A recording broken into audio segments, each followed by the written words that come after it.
The small church hall in western Uganda was filled with laughter that cut deeper than knives. At the center of the room stood Winfred Kemigisha, her hands trembling as her uncle proudly displayed the bride price he had just received.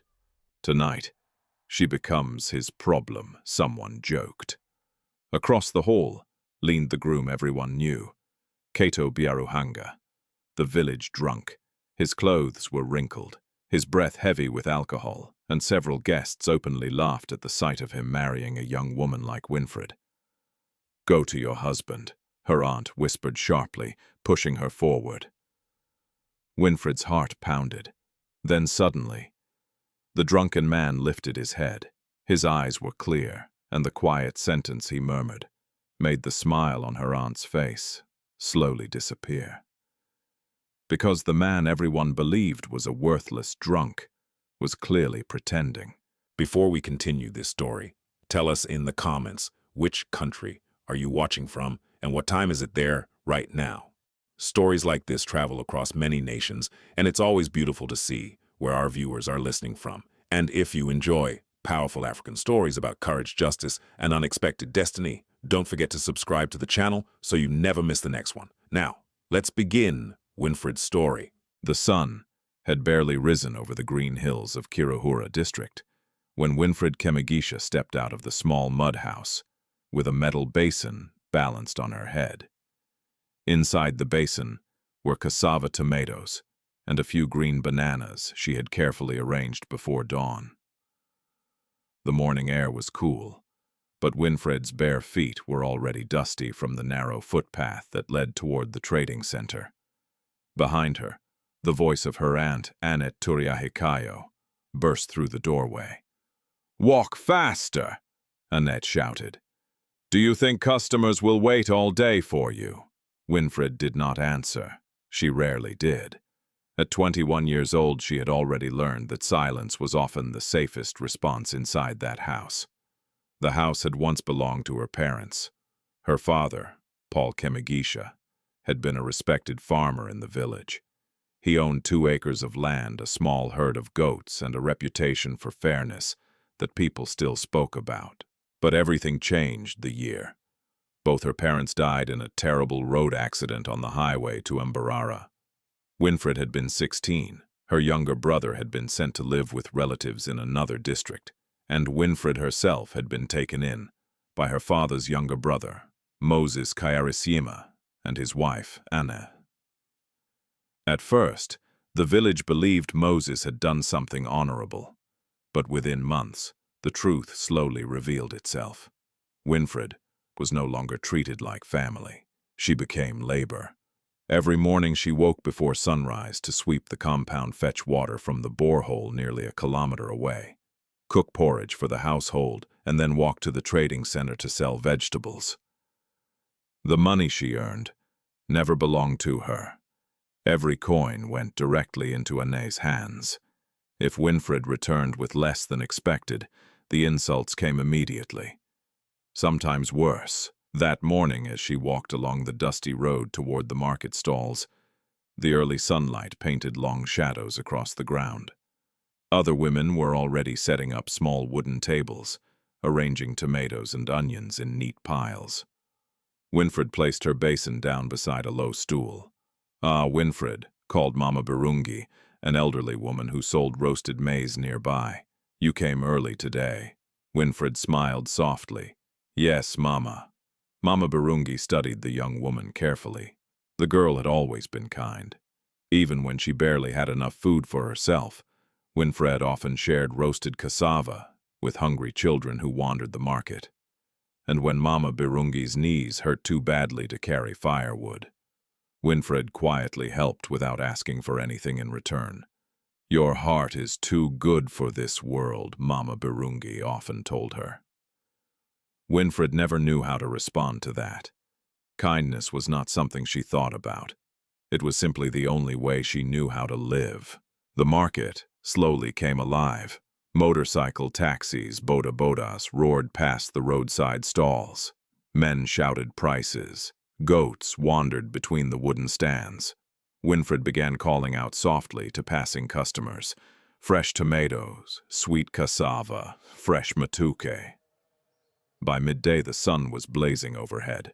Sweat dampened the faded blue dress she wore. She counted the small pile of coins she had collected so far. Not much. Her stomach tightened. Anne would not be pleased. A sudden voice interrupted her thoughts. "Give me 2 tomatoes." Winfred looked up. Standing beside her stall was a young mother holding a sleepy toddler. The woman searched her pockets nervously. "I only have this," she said quietly, showing a few small coins. It was not enough for the tomatoes. Winfred glanced at the child. The little boy looked thin. Without hesitation, she handed the tomatoes to the woman. "It's okay," Winfred said gently. "Take them." The mother's eyes widened. "Thank you." Mama Barungi watched the exchange from her nearby stool and shook her head with a soft smile. "Child," she said later one day, "your kindness will come back to you." Winfred only laughed lightly.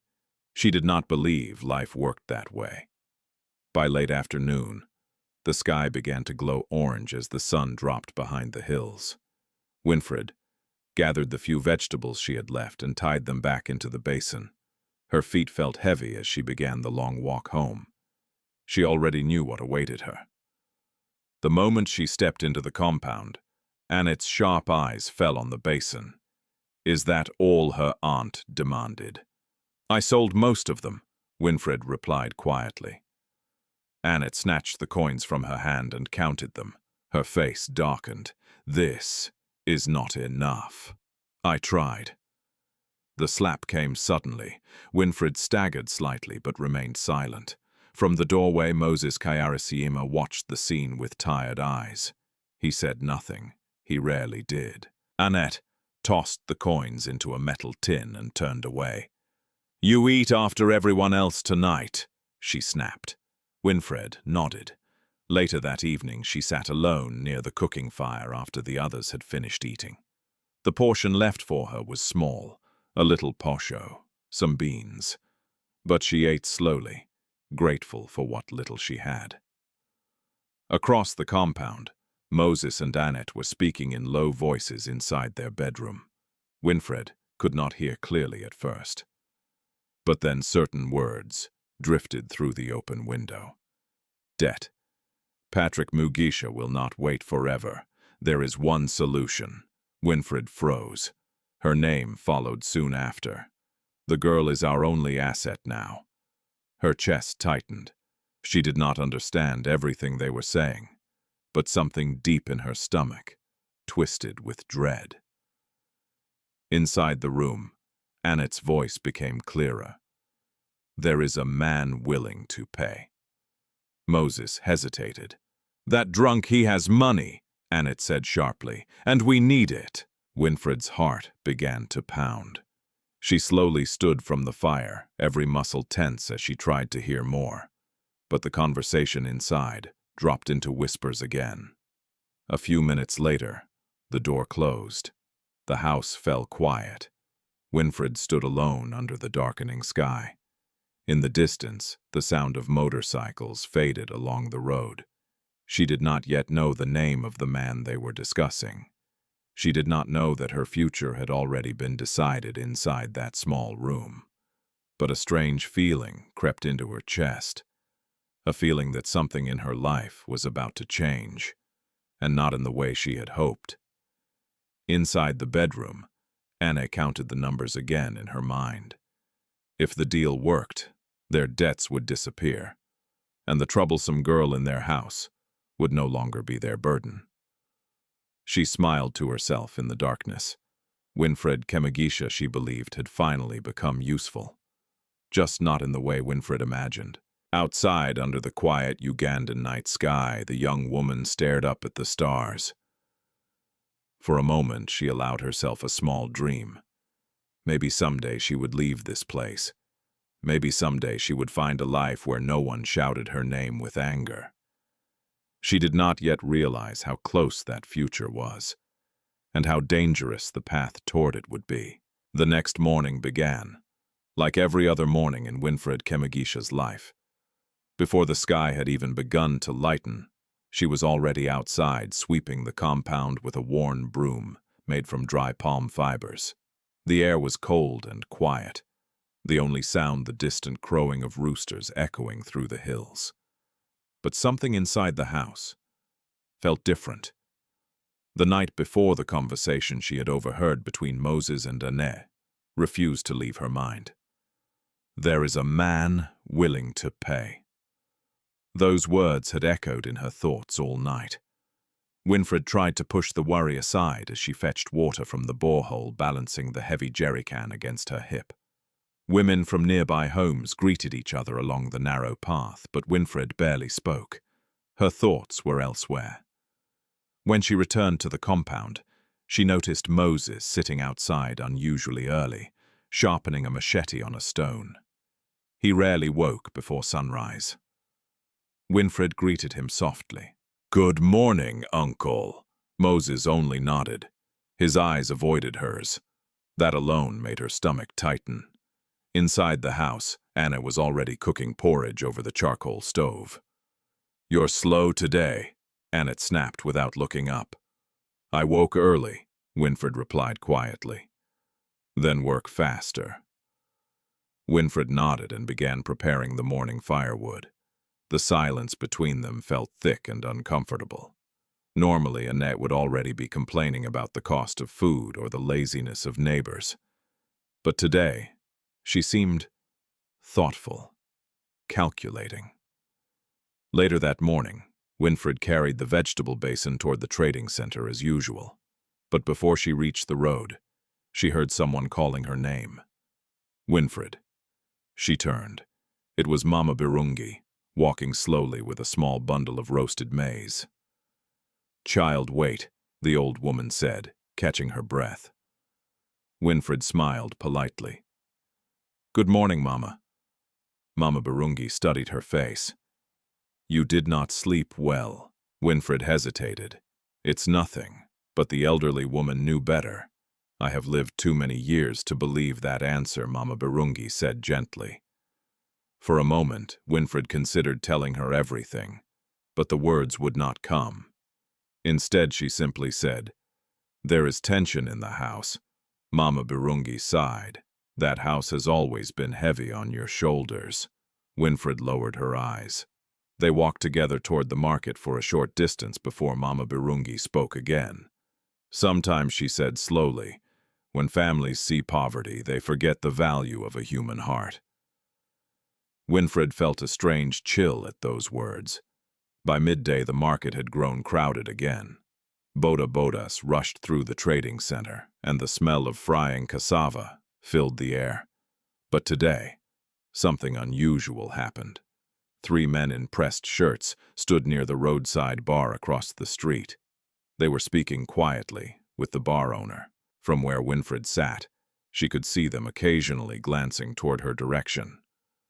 A few minutes later, the bar owner waved someone forward. A man stepped into view.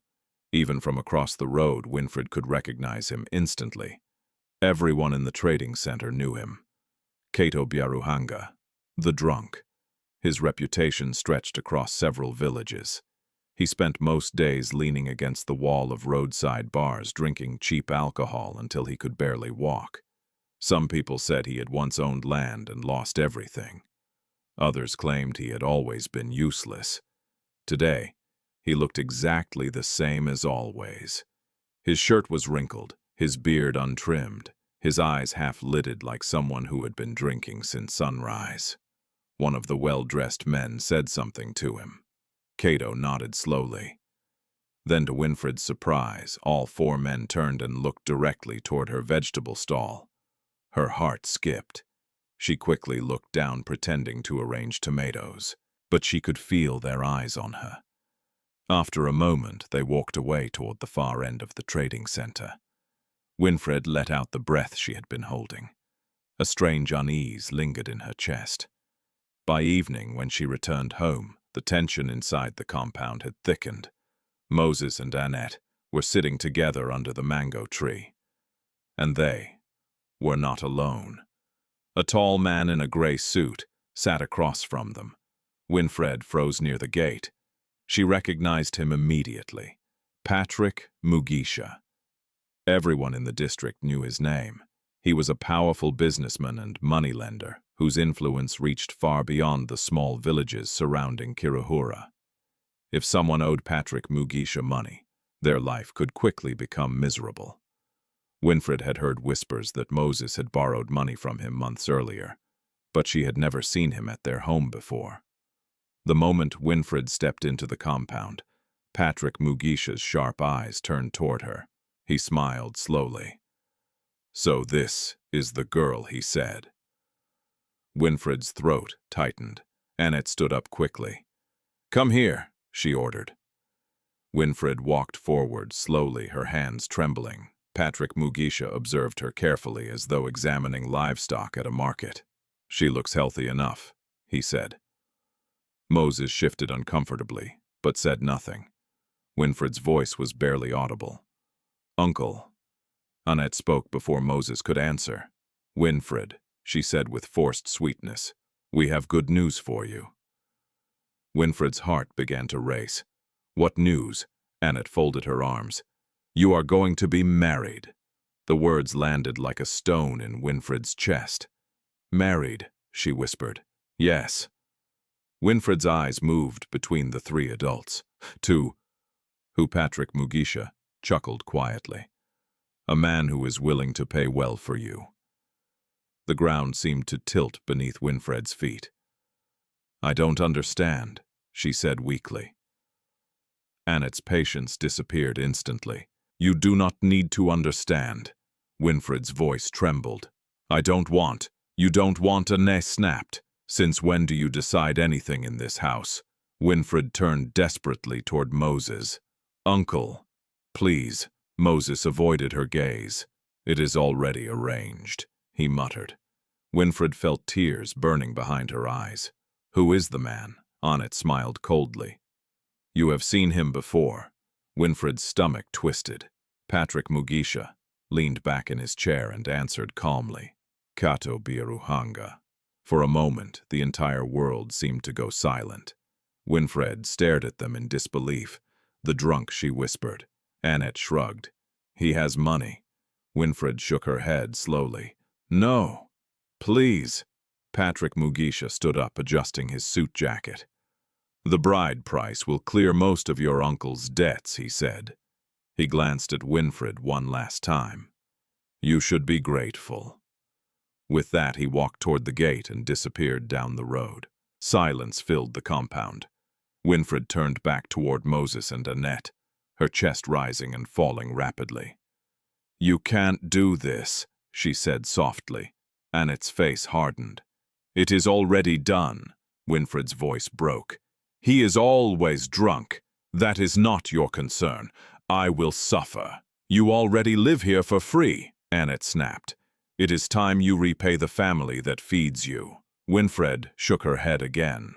"I will not marry him." The slap came instantly. Her cheek burned as Annette stepped closer. "You will do exactly what we say," her aunt hissed. Winfred stumbled backward. Moses still refused to look at her.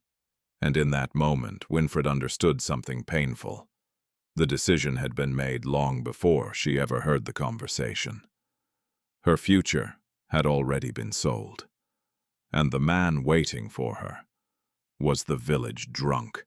The night after the announcement felt longer than any night Winfred Kemigisha had ever lived. Sleep refused to come.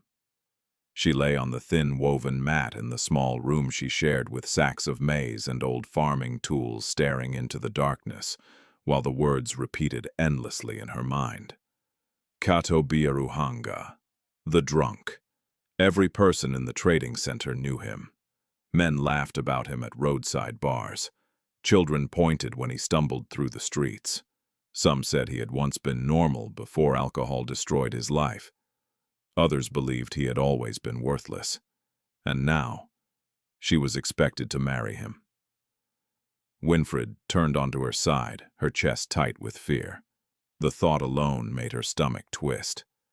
Marriage was supposed to be something sacred in the village. something built on respect, something chosen. But for her it had become a transaction, a payment, a way to erase someone else's debt. Just before dawn, she finally rose from the mat and stepped quietly outside. The sky was still dark blue, with a thin line of orange beginning to appear on the horizon. She walked slowly toward the edge of the compound where a tall acacia tree stood. It was the place she often came when she needed silence. But this morning, the silence did not comfort her. It only made the future feel closer. Behind her, the door creaked open. Anne stepped outside carrying a metal basin. "You are awake already," she said sharply. Winfred did not turn. "I could not sleep." Annette snorted. "You should be thanking us instead of worrying." Winfred finally faced her. "Thanking you, yes." Annette placed the basin on the ground. "That man is paying good money." Winfred's voice trembled. "He is always drunk, so I will not have a life with him." Anne crossed her arms. "You already have no life here." The words landed heavily. Winfred swallowed hard. "But marriage is what families decide," Annette interrupted. "You think your parents would have done this?" Winfred asked quietly. For a brief moment, Annette's expression flickered. Then it hardened again. "Your parents are dead," she said coldly, "and we are the ones feeding you." Winfred lowered her eyes. The conversation was already over. Later that morning, as Winfred prepared vegetables for the market, Moses approached her quietly. He rarely spoke directly to her anymore. "Winfred," he said. Awkwardly, she waited. "You should not make trouble about this marriage." Winfred looked at him. "Uncle, you know what he is like." Moses shifted his weight. "He has money." That is the only reason Moses hesitated. "It will solve many problems." Winfred's voice softened. "What about my life?" Moses did not answer. Instead, he picked up a hoe and walked toward the field. Winfred watched him go. In that moment, she understood something painful. No one in that house was thinking about her future. They were only thinking about their survival. By afternoon, Winfred was back at the trading center with her vegetables arranged in neat piles. But today, customers noticed something different. Her usual gentle smile was gone. Even Mama Barungi noticed. "You look troubled," the old woman said softly. Winfred forced a small smile. "It's nothing." Mama Barungi studied her carefully. Then she leaned closer. "Is your family causing you pain again?" Winfred hesitated. The words sat heavy in her chest. Finally, she whispered, "They want me to marry someone." Mama Barungi nodded slowly. "That is common in many families, but not like this," Winfred said. The old woman frowned. "What do you mean?" Winfred looked down at the tomatoes in her hands. "The man is Kato Biaruhanga." Mama Barungi's eyes widened. The drunk Winfred nodded. For a long moment, Mama Barungi said nothing. Then she sighed deeply. "That man has a strange story." Winfred looked up. "What story?" Mama Barungi shook her head. "Many rumors. No one knows the truth." "What kind of rumors?" The old woman lowered her voice. "Some people say he was not always like this." Winfred felt a flicker of curiosity despite her fear. "What do you mean?" Mama Barungi leaned closer. "Years ago I saw him dressed well, speaking to men from the city. Important men." Winfred blinked. "That cannot be true." Mama Barungi shrugged. "Maybe it was not him. Maybe I was mistaken." Winfred stared across the road toward the small bar where Cato was often seen. The wooden building stood quiet in the afternoon heat. For a moment she imagined the man inside, slumped in a chair, holding a bottle, laughing with other drunks. The picture made her chest tighten again. Even if he had a story, once Winfred said quietly, that does not change who he is now. Mama Barungi nodded sadly. That may be true. As the sun lowered toward the horizon, Winfred packed the remaining vegetables into her basin. The walk home felt heavier than usual. Halfway down the dusty road, she heard footsteps behind her. She turned. A tall figure was walking slowly along the roadside. It took only a moment to recognize him. Kato Biaruhanga. He walked with the loose, unsteady rhythm of someone who had been drinking. His shirt hung half untucked. One hand held a bottle. Winfred's heart began to pound. She had never been this close to him before. For a brief moment, she considered crossing to the other side of the road. But it was too late. He had already seen her. Their eyes met. Kato stopped walking. Winfred froze. The evening breeze rustled through the tall grass beside the road. For several seconds, neither of them spoke. Then Kato tilted his head slightly. "You are Winfred Kemigisha," he said. His voice was rough, but steady. Winfred nodded slowly. "Yes." Kato studied her quietly. Then, he took a slow step closer. The smell of alcohol lingered in the air around him. So he said calmly, "They told you." Winfred's throat tightened. "Yes." Kato looked toward the horizon for a moment. Then he gave a small shrug. "I suppose we should meet properly." Winfred's hands tightened around the basin she carried. "You are the man they want me to marry." Kato nodded. "Yes." She gathered the courage to say what had been sitting in her chest all day. "You are always drunk." A faint smile touched the corner of Kato's mouth. "That is what people believe." Winfred frowned slightly. "What does that mean?" For a moment, Kato's eyes seemed unusually sharp, almost clear. Then the expression disappeared as quickly as it came. He took another drink from the bottle. "Nothing," he said. The road grew quiet again. Winfred shifted nervously. "I do not want this marriage." Kato looked at her carefully. "I know." The answer surprised her. "You know, yes. Then why did you agree?" Kato watched her for several seconds. Then he said something strange. "Because this marriage may save you." Winfred stared at him in confusion. "Save me from what?" But Kato only turned and began walking down the road again, leaving Winfred standing alone with a question that suddenly felt more frightening than the marriage itself. Winfred Kemigisha stood frozen in the middle of the dusty road, long after Kato Biaruhanga disappeared into the fading evening light. His words continued echoing in her mind. "This marriage may save you." Save her from what? The question followed her all the way back to the compound. By the time she reached the gate, darkness had already settled over the hills. The faint glow of a kerosene lamp flickered inside the house. She stepped into the yard, slowly. Annette was waiting. "You are late," her aunt said sharply. "I had customers at the market," Winfred replied quietly. Annette narrowed her eyes. "Did you see him?" Winfred hesitated. "Yes." And Winfred set the basin down beside the kitchen wall. He said nothing important. Annette watched her carefully, searching for something in her expression. Then she turned away with a dismissive wave. "You should get used to him," she muttered. "He will be your husband soon." The words made Winfred's chest tighten again. Inside the house, Moses was sitting on a wooden stool, staring at the floor as though carrying a heavy weight on his mind. Winfred wondered if guilt had finally reached him.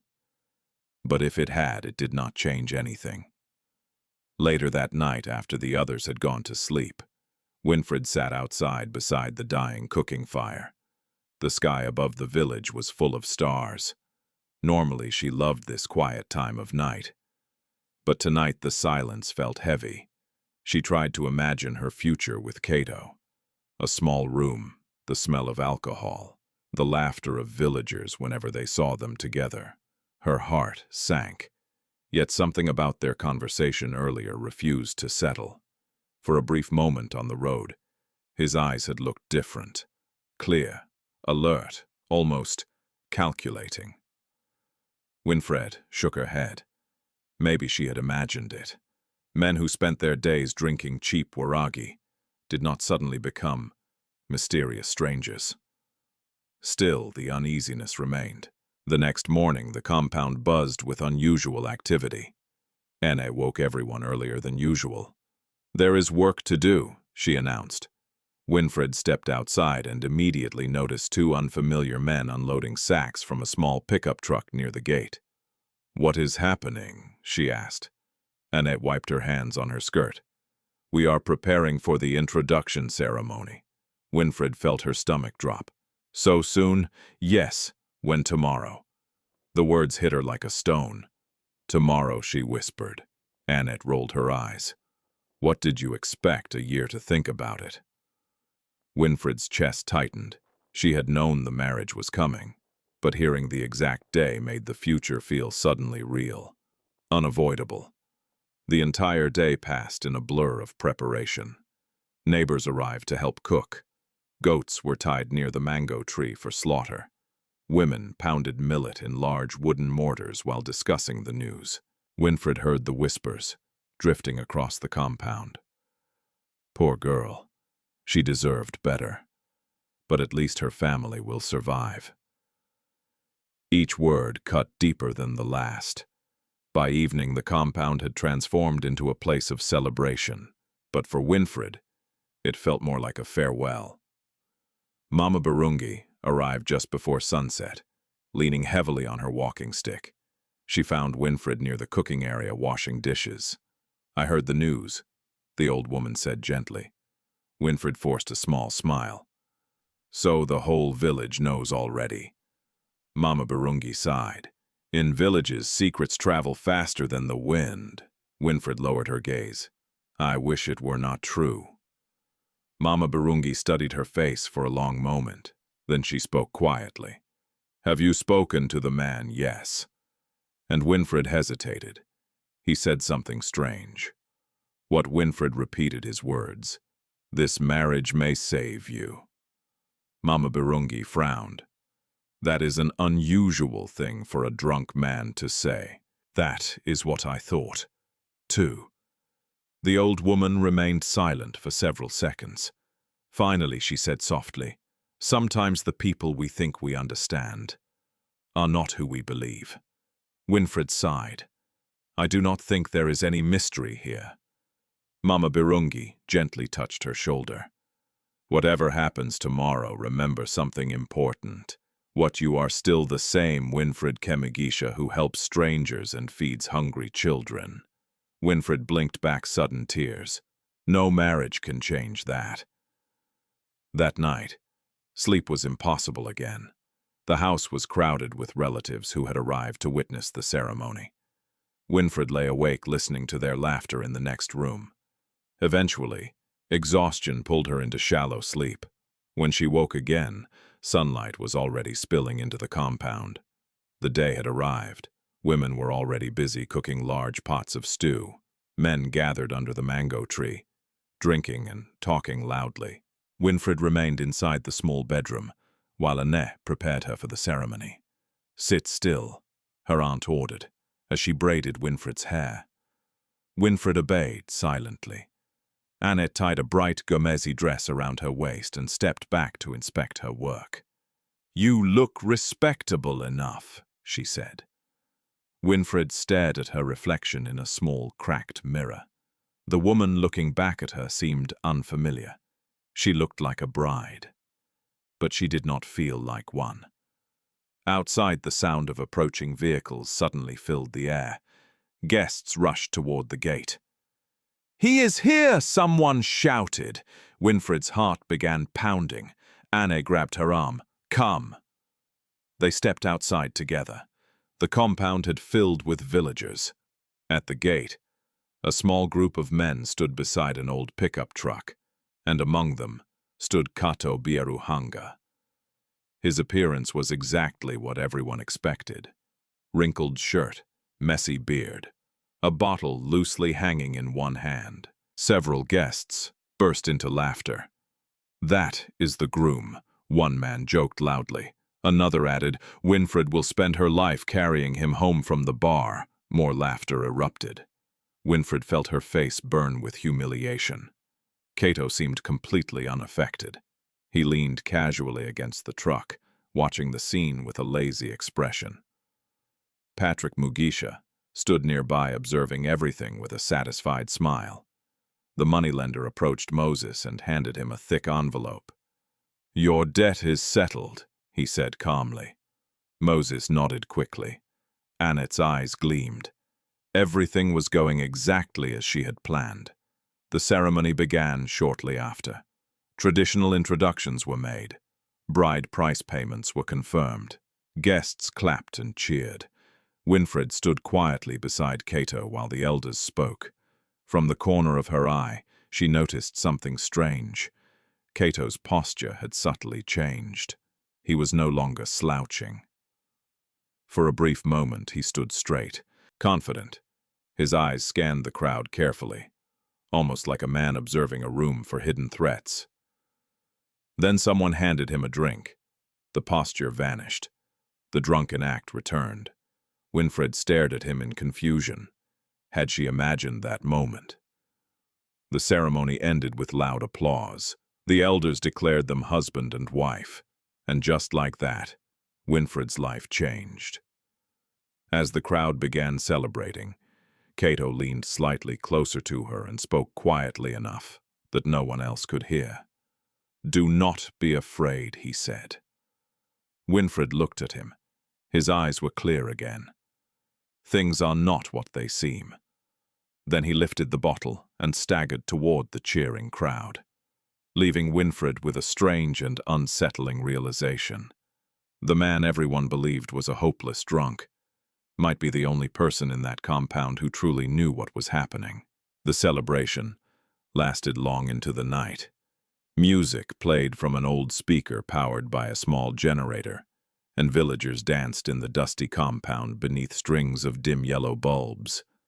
Men laughed loudly while drinking waraji from plastic cups. Women clapped and sang traditional songs meant to bless a new marriage. But for Winfred Kemigisha, the celebration felt distant. She stood quietly near the edge of the compound, watching the scene as though she were observing someone else's life. Every cheer from the crowd sounded hollow in her ears. The words of the elders echoed in her mind. "You are now husband and wife." Husband, the word felt heavy. Across the compound, Cato Biaruhanga had already become the center of the evening's entertainment. Several men surrounded him, laughing as he pretended to struggle to stay on his feet. "Your wife will have to carry you home every night," one man joked. Another slapped Cato on the back. "You are the luckiest drunk in the district." More laughter followed. Cato raised his bottle lazily and took a long drink. From a distance, he looked exactly like the useless man everyone believed him to be. But Winfred remembered something else. The sharp look in his eyes during the ceremony. The quiet confidence in his voice when he whispered to her. Things are not what they seem. She tried to dismiss the thought, but it refused to disappear. Later that night, when the music finally began to fade and guests slowly returned to their homes, Annette approached Winfred with folded arms. "It is time," she said. Winfred understood immediately. She felt her stomach tighten. Time for what she asked softly. Annette gave her a cold look. "To go with your husband." Winfred glanced toward the gate. Cato was standing beside the old pickup truck, speaking quietly with one of the men who had arrived with him earlier.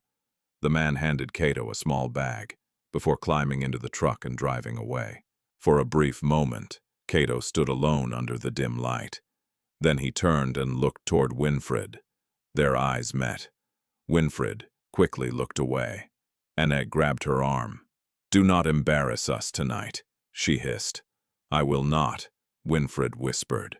Annette released her and pushed her gently toward the gate. "Go." Winfred walked slowly across the compound. The crowd had mostly disappeared now. Only a few relatives remained near the cooking fire. As she approached the gate, Cato watched her quietly. When she stopped a few steps away, he gave a small nod. "Ready?" he asked.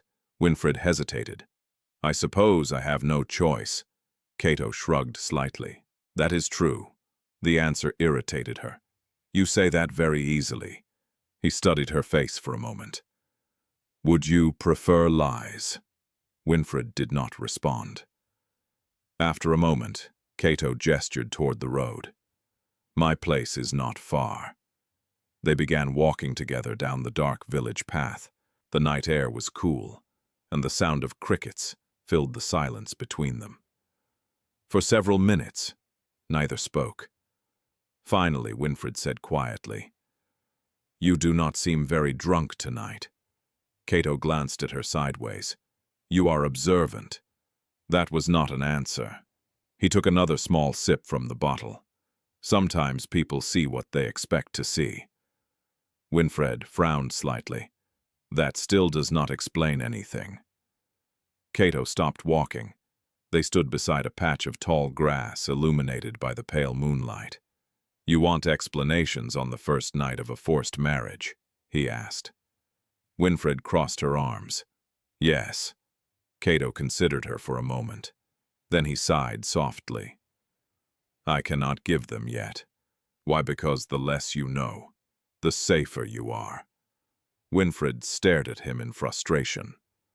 "That is the second strange thing you have said to me." Cato tilted his head.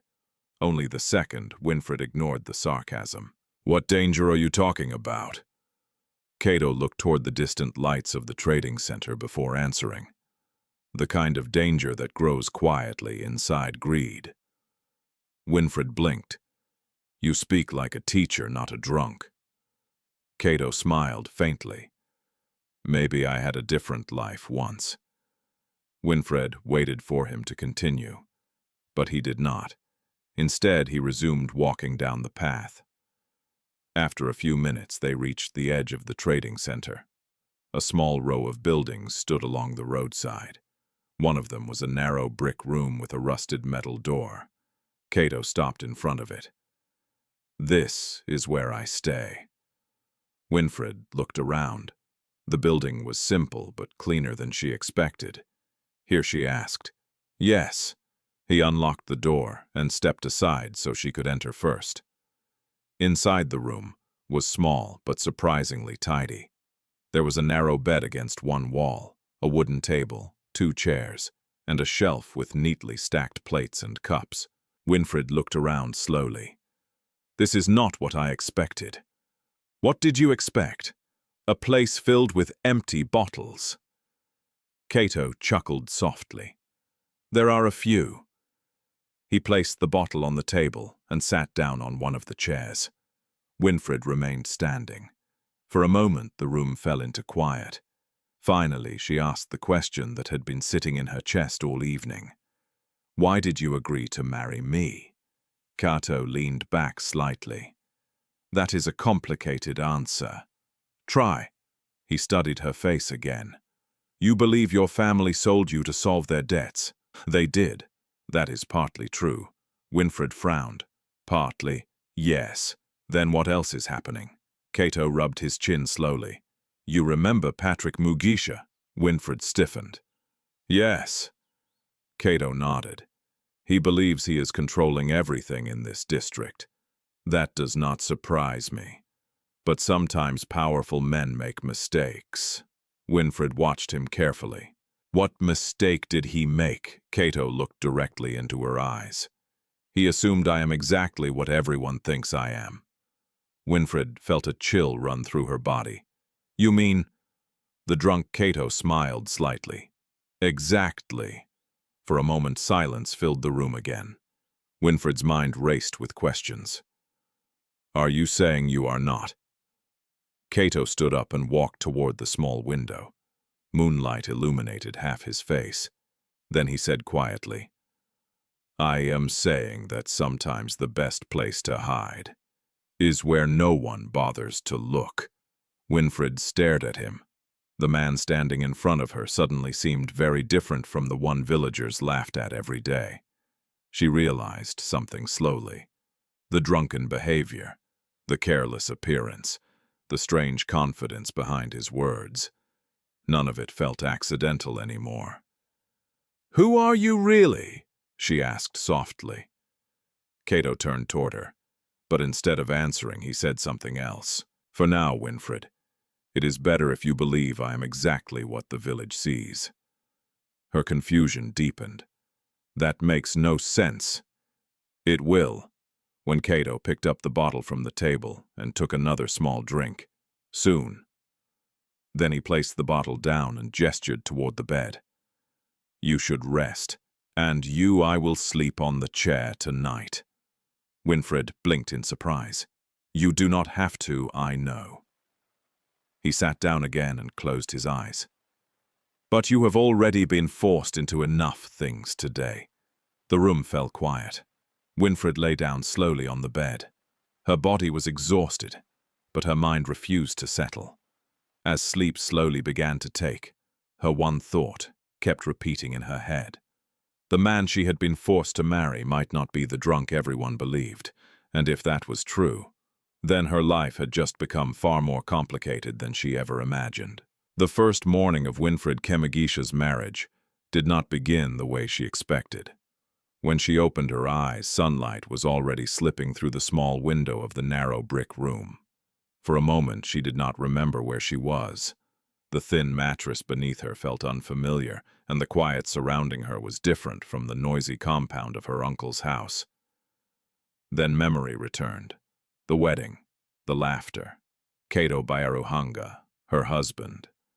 Winfred sat up slowly, her heart tightening as she looked around the room. Cato was not there. The wooden chair near the table was empty. The bottle from the night before still sat on the table, but it had not been touched again. She stood and stepped quietly outside. The trading center was already alive with the usual sounds of morning life. Motorcycles roared down the road, vendors arranged fruits and vegetables on small wooden stalls, and a few early customers gathered near the tea shop. Winfred noticed something immediately. Several people were staring at her. Whispers followed her as she stepped onto the dusty roadside. "That is the girl who married Cato. Poor thing, she will suffer." Winfred lowered her eyes and walked toward the small water tap behind the building. She washed her face slowly, trying to ignore the murmurs. But the pity in their voices stung. By the time she returned to the room, Cato had appeared again. He was leaning casually against the doorframe, with the same lazy posture the villagers expected. A bottle hung loosely from his hand. "You woke early," he said. Winfred crossed her arms. "You were not here." "I went for a walk, with alcohol." Cato glanced at the bottle. "People expect consistency." Winfred sighed. "You are always performing, aren't you?" He tilted his head slightly. "That depends on who is watching." Winfred stepped inside and began tidying the small room. The bedsheet was folded neatly, and she swept the floor with a short broom she found near the wall. Cato watched her quietly. "You do not have to do that," he said. "It is habit. You are not in your uncle's house anymore." Winfred paused. The words felt strange. For years she had lived under orders and criticism. The idea that she could simply exist without constant commands felt almost unreal. Still she continued sweeping. "What will we do today?" she asked. Cato shrugged.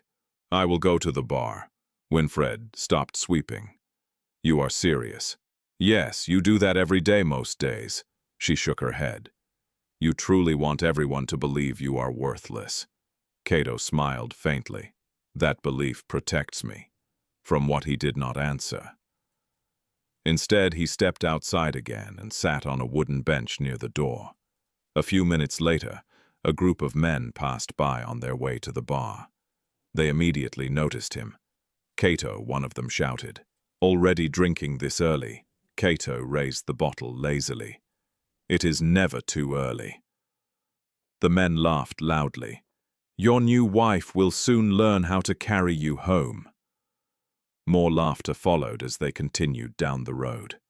Winfred watched from the doorway. The humiliation burned inside her chest. "You let them mock you," she said quietly.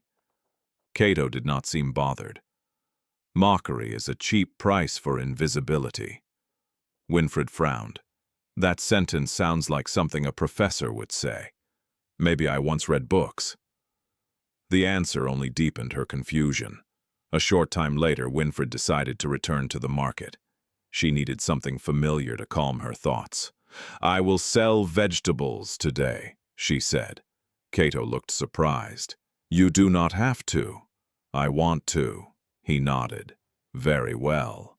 As she walked toward the stalls, several women approached her with curious smiles. Winfred, one called, "How is married life?" Another woman laughed. "Does he snore loudly when he sleeps drunk?" Winfred forced a polite smile. "It is still early." But the questions continued all morning. Some were sympathetic. Others were simply entertained by the situation. By midday, Mama Birungi approached her stall again. The old woman leaned heavily on her walking stick. "So," she said softly, "you survived the first night." Winfred gave a tired smile. "Yes." Mama Birungi studied her carefully. "Did he hurt you?" "No." "That is good." Winfred hesitated. "Actually, he slept on a chair." Mama Birungi raised her eyebrows. "A drunk man who sleeps on a chair to respect his new wife." Winfred nodded slowly. "Yes." The old woman leaned closer. "And how sober did he seem?" Winfred lowered her voice. "Very." Mama Birungi's eyes narrowed thoughtfully. "I told you there were strange rumors about him." Winfred looked across the road toward the bar. Through the open doorway, she could see Cato sitting at a table surrounded by several men. He was laughing loudly and pretending to struggle with his drink.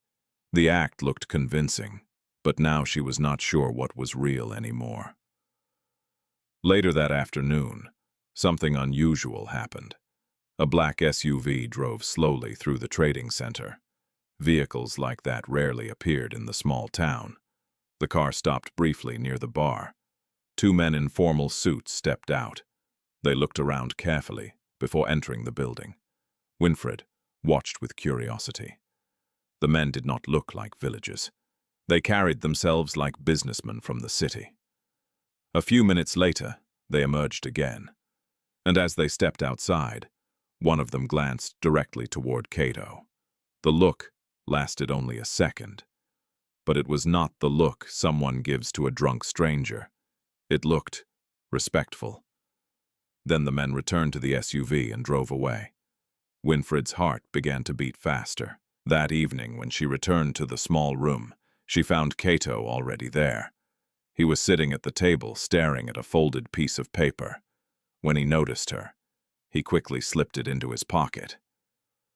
"You are back," he said. "Yes." She placed the empty vegetable basket on the floor. For a moment, neither spoke. Then Winfred decided to ask the question that had been building in her mind all afternoon. Who were the men in the black SUV today? Cato's expression remained calm. "What men?" "The ones who came to the bar." He shrugged. "I meet many people. They looked like businessmen. Perhaps they were." Winfred crossed her arms. "They looked at you with respect." Cato smiled faintly. "Respect is sometimes mistaken for curiosity." "You are avoiding the question." "Yes." Why, Cato leaned forward slightly. "Because the truth is not ready yet." Winfred exhaled slowly. "You speak like someone living inside a secret." Cato met her gaze. "Maybe I am." The room fell quiet again. Finally, Winfred said softly, "I do not know who you are." Cato stood and walked toward the window. Moonlight had begun to appear outside. "Neither does anyone else," he replied. Then he turned back toward her. "And for now, that is exactly how it needs to be." Winfred felt the mystery surrounding him growing heavier with every passing day. The man she had been forced to marry was not just hiding something. He was hiding an entire life. And the more she saw, the clearer one truth became. Kato Biarohanga's drunken disguise was not an accident. It was protection. Life in the small brick room beside the trading center slowly settled into an unusual rhythm. Each morning, Winfred Kemigisha woke before the sun, just as she had done for years in her uncle's compound. Old habits were difficult to abandon. She swept the floor-washed dishes at the outdoor tap and sometimes prepared simple tea, using a small charcoal stove. Kato Biaruhanga usually left early, not for work, not for business, but for the bar. At least that was what everyone believed. The small roadside bar across from the market had become his daily stage. By mid-morning, he could usually be found there leaning lazily against a wooden table, a bottle in hand, while villagers laughed at his slurred jokes. To anyone watching, the story was simple. Winfred had married the town drunk, but the longer she lived beside him, the more that simple story began to unravel. One morning, just a week after their marriage, Winfred noticed something that made her pause. She had stepped outside to sweep the small dirt yard in front of their door when she saw Kato returning from the road. He was not alone. Two men walked beside him. Both were dressed neatly in pressed shirts and dark trousers. Their posture carried the quiet authority of men, used to being taken seriously. When they noticed Winfred watching, they immediately fell silent. Kato glanced toward her. For a brief second, something passed between them, an understanding she could not fully explain. The men nodded respectfully toward Kato. Then they walked away without speaking another word. Winfred lowered the broom, slowly. "Who were they?" she asked, when Kato reached the doorway. Kato shrugged lightly. "Travelers. Travelers who greet a drunk with respect." Kato smiled faintly. Maybe they were being polite. Winfred stared at him.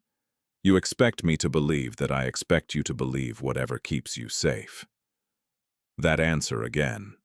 Safe. The word appeared in nearly every strange explanation he gave. Safe from what Winfred wanted to press further, but experience had already taught her something.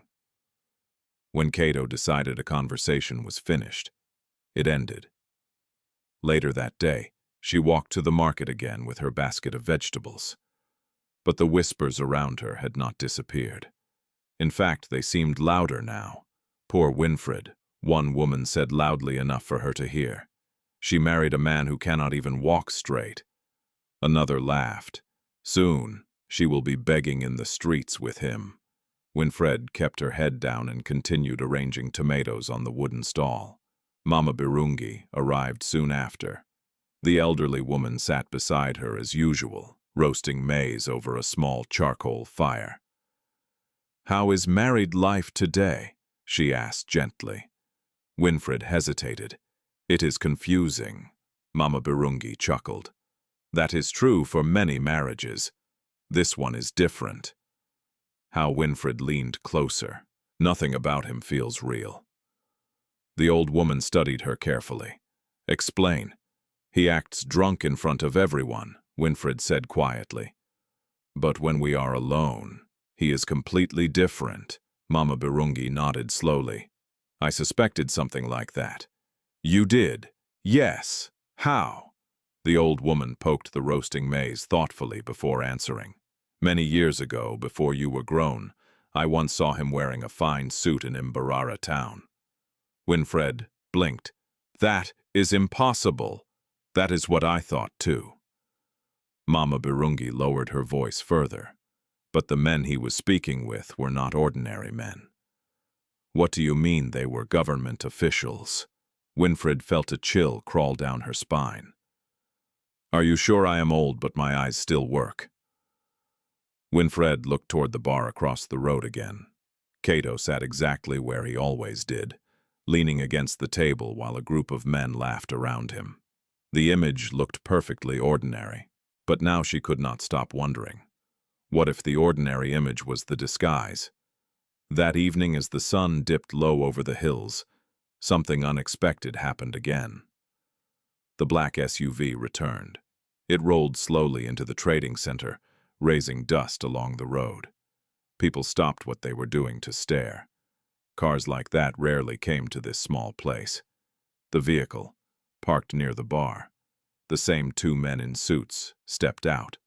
They walked straight inside. Winfred watched carefully from her vegetable stall. Inside the bar, the usual laughter continued for a few seconds. Then suddenly it stopped. A strange silence filled the room. After a moment, Cato emerged from the doorway with the two men. To everyone watching, he appeared exactly as usual, unsteady, bottle in hand. But when the men spoke to him, their tone carried something that sounded very close to respect. They talked for only a minute. Then Cato waved them away casually, as if dismissing unimportant business. The men returned to the SUV and drove away. The moment they were gone, the laughter inside the bar resumed. Those city men looked lost, someone shouted. Maybe they were asking directions from our village, drunk more. Laughter erupted. Cato played along perfectly. He lifted his bottle and bowed dramatically. I am always happy to guide visitors. But Winfred noticed something else. When Cato turned briefly toward her stall across the road, his expression changed. Just for a second. The drunken haze disappeared, and the sharp, calculating eyes returned. That night, when Winfred returned to the small room, she found Cato sitting quietly on the wooden chair.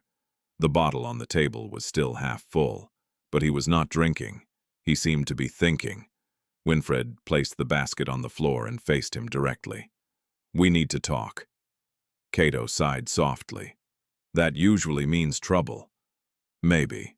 He gestured toward the second chair. Sit. Winfred remained standing. No. Cato raised an eyebrow. You look serious. I am. What is the problem? Winfred crossed her arms. The men from the SUV. Cato's expression did not change. Yes, they came to see you. Many people come to see me. They treated you like someone important. That is your interpretation. Winfred stepped closer. I am not stupid. Cato looked up at her calmly. I never said you were. Then stop pretending. The room fell silent. For a moment, Cato simply studied her face. Then he spoke quietly.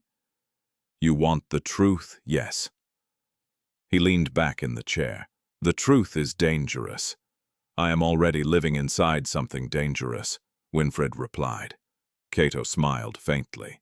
That is more accurate than you realize. Winfred felt her patience slipping. Who are you really? Cato stood slowly and walked toward the window. Outside, the trading center had grown quiet. Only the distant hum of motorcycles echoed through the night. After a long pause, he spoke again. Tell me something first. What do you trust me? Winfred stared at him in disbelief. You are asking that after everything. Yes. She shook her head slowly. I do not even know you. Cato nodded. That is fair. He turned back toward her. But one day, Winfred Kemigisha, you will understand something important. What? The reason your family forced this marriage was not the real reason at all. Winfred felt the ground beneath her certainty begin to shift. If not debt, she asked quietly, then why? Cato's voice dropped lower. Because someone powerful wanted you exactly where you are now. Winfred's heart skipped. Why would anyone care about me? Cato picked up the bottle and took a slow drink. Then he gave the same quiet answer he had given before. That is a story for another night. Winfred stood frozen in the dim room, realizing something unsettling. Her forced marriage might not have been an accident, and if Cato was telling the truth, then someone far more dangerous than her uncle was already watching her life. That night, Winfred Kemigisha barely slept. Cato's words circled endlessly through her mind. Someone powerful. wanted you exactly where you are now. She stared at the dark ceiling of the small brick room while the distant sound of motorcycles faded along the road outside. For years, she had believed her life was controlled by only one thing: poverty. Her parents died. Her uncle took her in. Debt forced decisions. Everything seemed simple. Cruel but simple. But now the story no longer felt simple at all. If Cato was telling the truth, then her forced marriage was not just about money. Someone else had been involved. Someone powerful. Just before dawn, exhaustion finally pulled her into a shallow sleep. When she woke again, pale morning light filled the room. Cato was already gone. The chair where he had slept was empty. The bottle on the table remained untouched. Winfred sat up slowly, pressing her hands against her temples. Her mind felt heavy with questions. But she knew something else, too. Cato would not answer those questions easily. He seemed to reveal information only in small pieces, like someone slowly testing how much another person could handle. Outside the trading center was already alive. She stepped out into the warm morning air and walked toward the market with her basket. The familiar routine helped calm her thoughts. Selling vegetables had always been one of the few things in her life she could control. At least customers were predictable. They asked prices, they paid, they left. There were no hidden secrets in tomatoes or cassava. Mama Birungi arrived soon after lowering herself carefully onto her stool beside the roasting maize fire. "You look tired today," the old woman said gently. Winfred nodded. "I did not sleep well." "Your husband talks too much at night," Mama Birungi teased lightly. Winfred gave a small smile. "Actually, he does the opposite." Mama Birungi raised an eyebrow. "He says only half of what he means." The old woman nodded slowly. "That can be more dangerous." Winfred leaned closer. "He told me something strange yesterday. What he said, someone powerful arranged my marriage." Mama Birungi's expression changed slightly. "Did he say who? No?" The old woman stared thoughtfully toward the bar across the road. "That man carries many secrets," Winfred sighed. "I am beginning to see that." Across the trading center, Cato had already taken his usual place at the wooden bar table. A few regular drinkers sat around him, laughing loudly at something he had just said. The scene looked completely ordinary. But now Winfred watched him differently. She studied his posture, his movements, the way his eyes occasionally scanned the street when he thought no one was paying attention. It reminded her of something she had once seen in a film at a roadside cinema in Mbarara. A soldier pretending to relax while secretly watching everything. Late that afternoon, something unexpected happened. A young boda rider rushed through the trading center shouting, "Police, police are coming." People immediately turned toward the road. Two police pickup trucks appeared moments later, driving quickly into the market area. Dust rose behind their tires. The vehicles stopped near Patrick Mugisha's small office building at the end of the street. Several officers stepped out. Villagers gathered nearby, whispering nervously. Police visits were rare in this quiet trading center. Winfred stood beside her stall, watching carefully. Across the road, Cato had also gone quiet. The drunken laughter around his table faded as everyone turned their attention toward the commotion. The officers entered Patrick Mugisha's office. 10 minutes later, they emerged again with two large boxes, documents, files. People murmured in confusion. "What is happening? Did Patrick Mugisha do something illegal? Impossible. He controls half this district." The police loaded the boxes into their truck. Then the vehicles drove away just as quickly as they had arrived. The entire scene lasted less than 20 minutes. But it left the market buzzing with speculation. Winfred slowly turned her head toward the bar. Cato was no longer pretending to laugh. He sat still, watching the road where the police trucks had disappeared. His eyes looked sharp, focused, and for the first time she noticed something else. Relief. When their eyes met across the road, Cato quickly lifted his bottle and resumed his drunken act. But the moment had already revealed too much. That evening, when Winfred returned to the small brick room, she found Cato sitting quietly at the table again. He seemed to be waiting. "You saw the police today," he said before she could speak. Winfred placed her basket down. "Yes. What did you think that it was strange?" Cato nodded slowly. "Very strange." Winfred studied his face.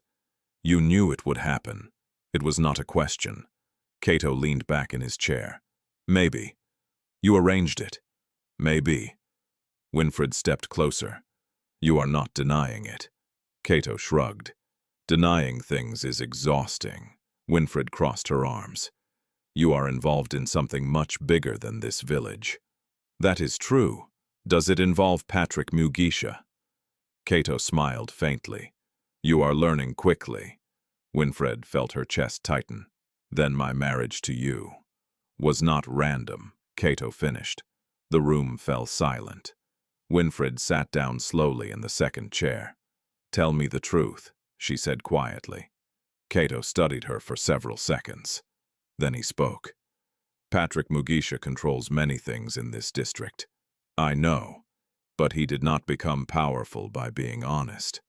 That also does not surprise me." Cato leaned forward slightly. "For months people have been watching him." Who Cato did not answer directly. "Let us just say, people who do not enjoy corruption." Winfred frowned. "And you are one of them." Cato's faint smile returned. "Something like that." She stared at him carefully. "You pretend to be a drunk so no one suspects you." "Yes, and my family's debt created an opportunity." Winfred's eyes widened. "You allowed the marriage to happen." Cato nodded slowly. "It gave me a reason to stay close. Close to what, Patrick Mugisha?" Winfred felt her heartbeat quicken. "So this entire marriage." Cato raised a hand gently. "Not entirely." "What does that mean?" He looked at her calmly. "It means that when the opportunity appeared, I accepted it." Winfred's voice dropped to a whisper. "You used me." Cato did not immediately respond. Finally, he said quietly, "At first, yes." The honesty hurt more than a lie would have. Winfred stood quickly, turning toward the window. Outside, the trading center had fallen quiet again. For a moment, neither spoke. Then Cato's voice came softly from behind her. "But that is no longer the whole truth." Winfred turned slowly. What changed? Cato looked directly into her eyes. "You did." The room fell silent again. Winfred did not know what to say. She had entered this marriage believing she was simply a victim of her family's greed. Now she was discovering something far more complicated. Her life had become part of a hidden battle against powerful corruption. And the man she had been forced to marry was not just pretending to be drunk. He was pretending to be powerless. The silence that followed Cato's confession hung heavily inside the small brick room. Winfred Kemigisha stood near the window staring into the dark trading center outside, while her mind struggled to process everything she had just heard. For weeks she had believed she was trapped in a miserable marriage to a useless drunk. Now she was learning that the man she married might be involved in something far more dangerous than poverty. She turned slowly. "You said you used me," she said quietly. Cato did not look away. "Yes." Winfred's voice trembled slightly, and now Cato leaned back in the chair, folding his arms. "Now things are complicated. That is not an answer. It is the most honest one I have." Winfred exhaled slowly. The anger she expected to feel did not arrive immediately. Instead, confusion filled her chest. "You pretended to be drunk all this time," she said. "Yes, for months longer." Winfred shook her head. "Why would anyone live like that?" Cato gave a small shrug. "Because people ignore drunks. Winfred frowned. What do you mean? In villages, Cato explained, a drunk man hears everything. He gestured toward the road outside. People speak freely around someone they consider useless. Winfred slowly began to understand. You were listening. Yes, to everyone. Cato nodded, especially Patrick Mugisha. Winfred felt a chill run down her spine. Then the police today was not random. You helped them. I helped them notice certain things. Winfred stared at him. You sound like someone working with the government. Cato smiled faintly. Sometimes. The answer was vague, but she sensed truth behind it. For a moment, neither spoke. Then Winfred asked the question that had been forming in her mind all evening. Who are you really? Cato looked at her quietly. The question hung between them. Outside, a motorcycle roared past on the road, before fading into the distance. Finally, Cato stood up and walked slowly toward the table. He poured a small amount of alcohol from the bottle into a metal cup, but instead of drinking it immediately, he simply held it. Before I answer that, he said calmly, you need to understand something. What the world you knew before this marriage is already changing. Winfred's brow furrowed. I do not understand. You will. Cato took a slow sip from the cup. Then he placed it down again. The man you know as Patrick Mugisha is not just a moneylender. Winfred nodded. I suspected that. He is connected to several illegal businesses across western Uganda. Her eyes widened. What kind of businesses? Cato's voice lowered slightly. Smuggling, land fraud, political bribery. Winfred felt a wave of unease. And you are trying to stop him, not just me. Then who? Cato hesitated. For the first time since she had known him, he seemed to weigh his words carefully. Finally, he said, some people with influence. Winfred studied him carefully. You are one of those people. Cato did not answer directly. Instead, he said, Patrick Mugisha believes he is untouchable. But he is not. Not anymore. Winfred took a slow breath. So you stayed in this village pretending to be drunk while gathering information? Yes. And when my uncle tried to sell me, the situation became useful. Winfred looked down at the floor. The pain of that sentence still lingered. You allowed it. Yes. Her voice softened. You could have stopped it. I could have. Why didn't you? Cato looked at her with a strange expression. Because it gave me something important. What a permanent reason to stay close. Winfred's chest tightened. To Patrick Mugisha. Yes. The room grew quiet again. After a long pause, Winfred asked the question she had been avoiding. What will happen when this investigation ends? Cato looked toward the window. When the truth comes out, many powerful people will fall, and you, Cato smiled faintly. I will disappear again. Winfred felt something unexpected twist inside her chest. Disappear? Yes. Where somewhere else? The answer made her uneasy. And what about me? Cato's gaze returned to her. That depends on what you want. Winfred stared at him. For weeks you have been making decisions about my life. Cato nodded slowly. I know. So now I get to choose yes. Winfred walked slowly toward the table and sat down. Her thoughts were tangled. She had entered this marriage feeling like a prisoner. But now she was discovering that her husband was involved in a secret battle against corruption. A man pretending to be powerless. A man hiding an entire identity. Earlier tonight, she said quietly, you told me that I changed something. Cato watched her carefully. Yes. What did you mean? For a moment, he seemed unsure how to answer. Finally, he said, when I first heard about the marriage arrangement, you were just part of a plan. Winfred's chest tightened again. But after I met you, he paused. You were not what I expected. What did you expect, a girl who would accept everything quietly? Winfred almost laughed. I did accept everything quietly. No, Cato said gently. You endured it. The distinction surprised her. Cato continued. You helped strangers at the market. You defended an old woman from drunk men last month. Winfred blinked. You saw that I see many things. He leaned slightly closer. You are stronger than you realize. Winfred felt warmth rise to her face. No one had spoken about her that way before. For years she had been told she was a burden, a problem, a mouth to feed. Now the man she barely understood was calling her strong. The feeling was confusing.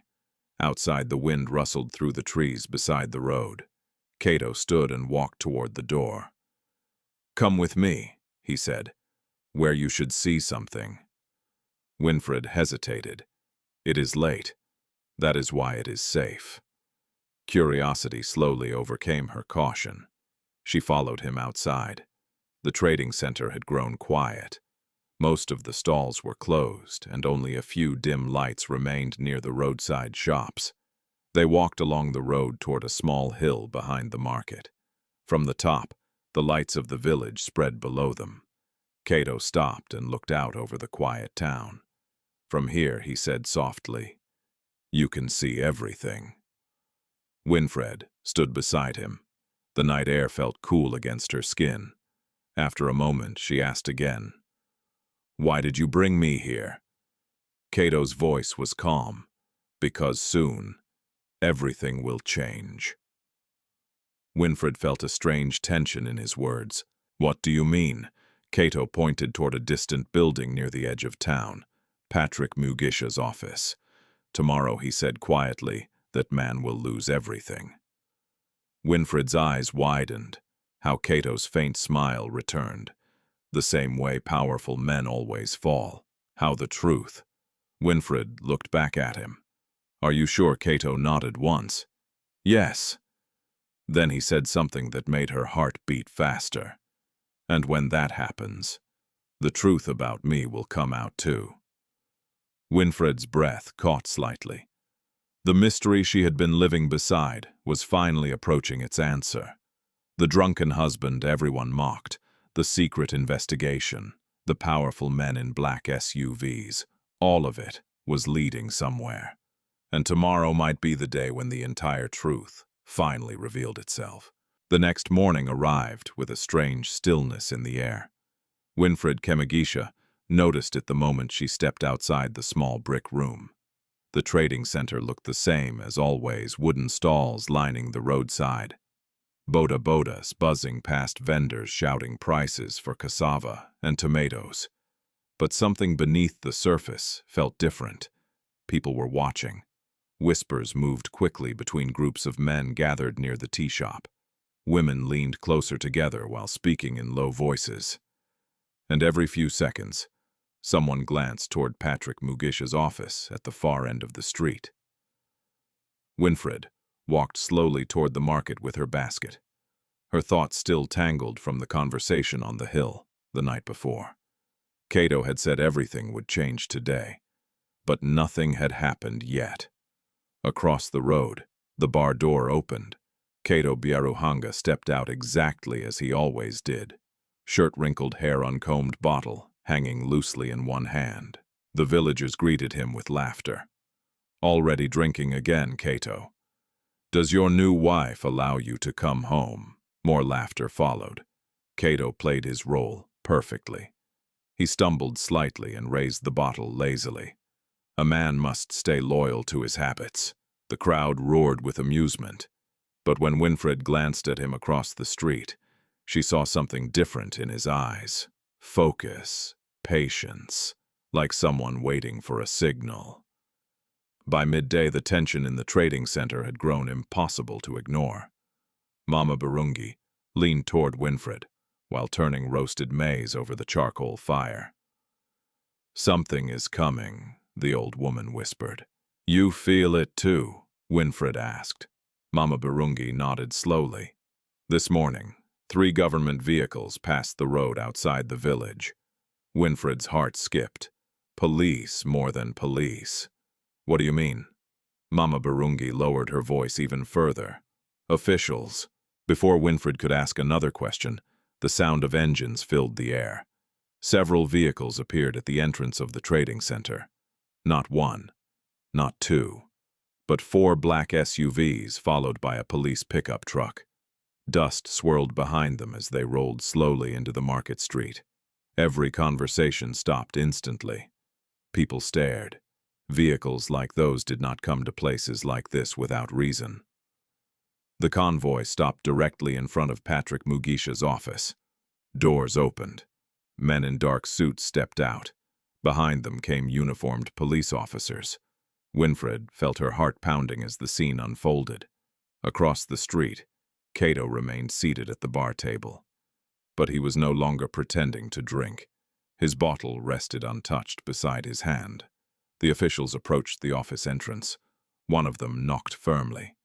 Patrick Mugisha appeared moments later, his confident smile already in place. "Gentlemen," he said smoothly, "what brings you to my humble office?"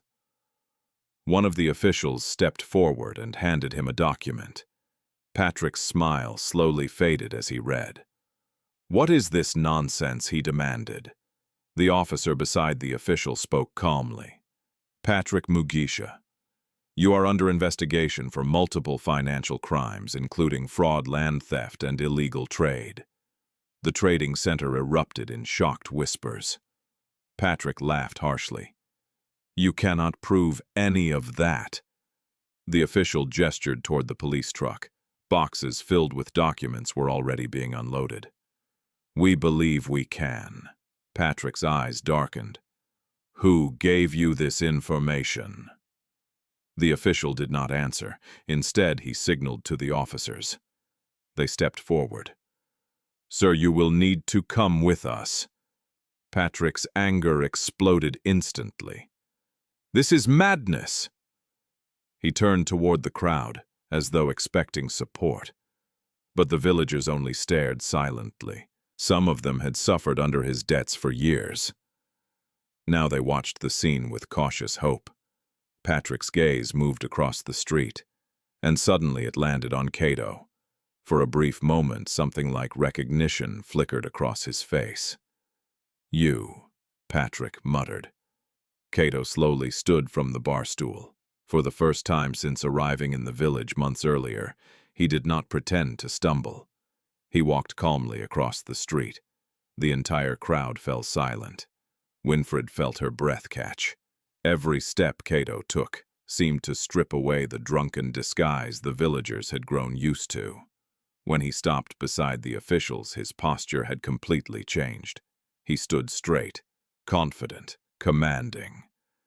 Patrick Mugisha stared at him in disbelief. "You," he said slowly. "It was you."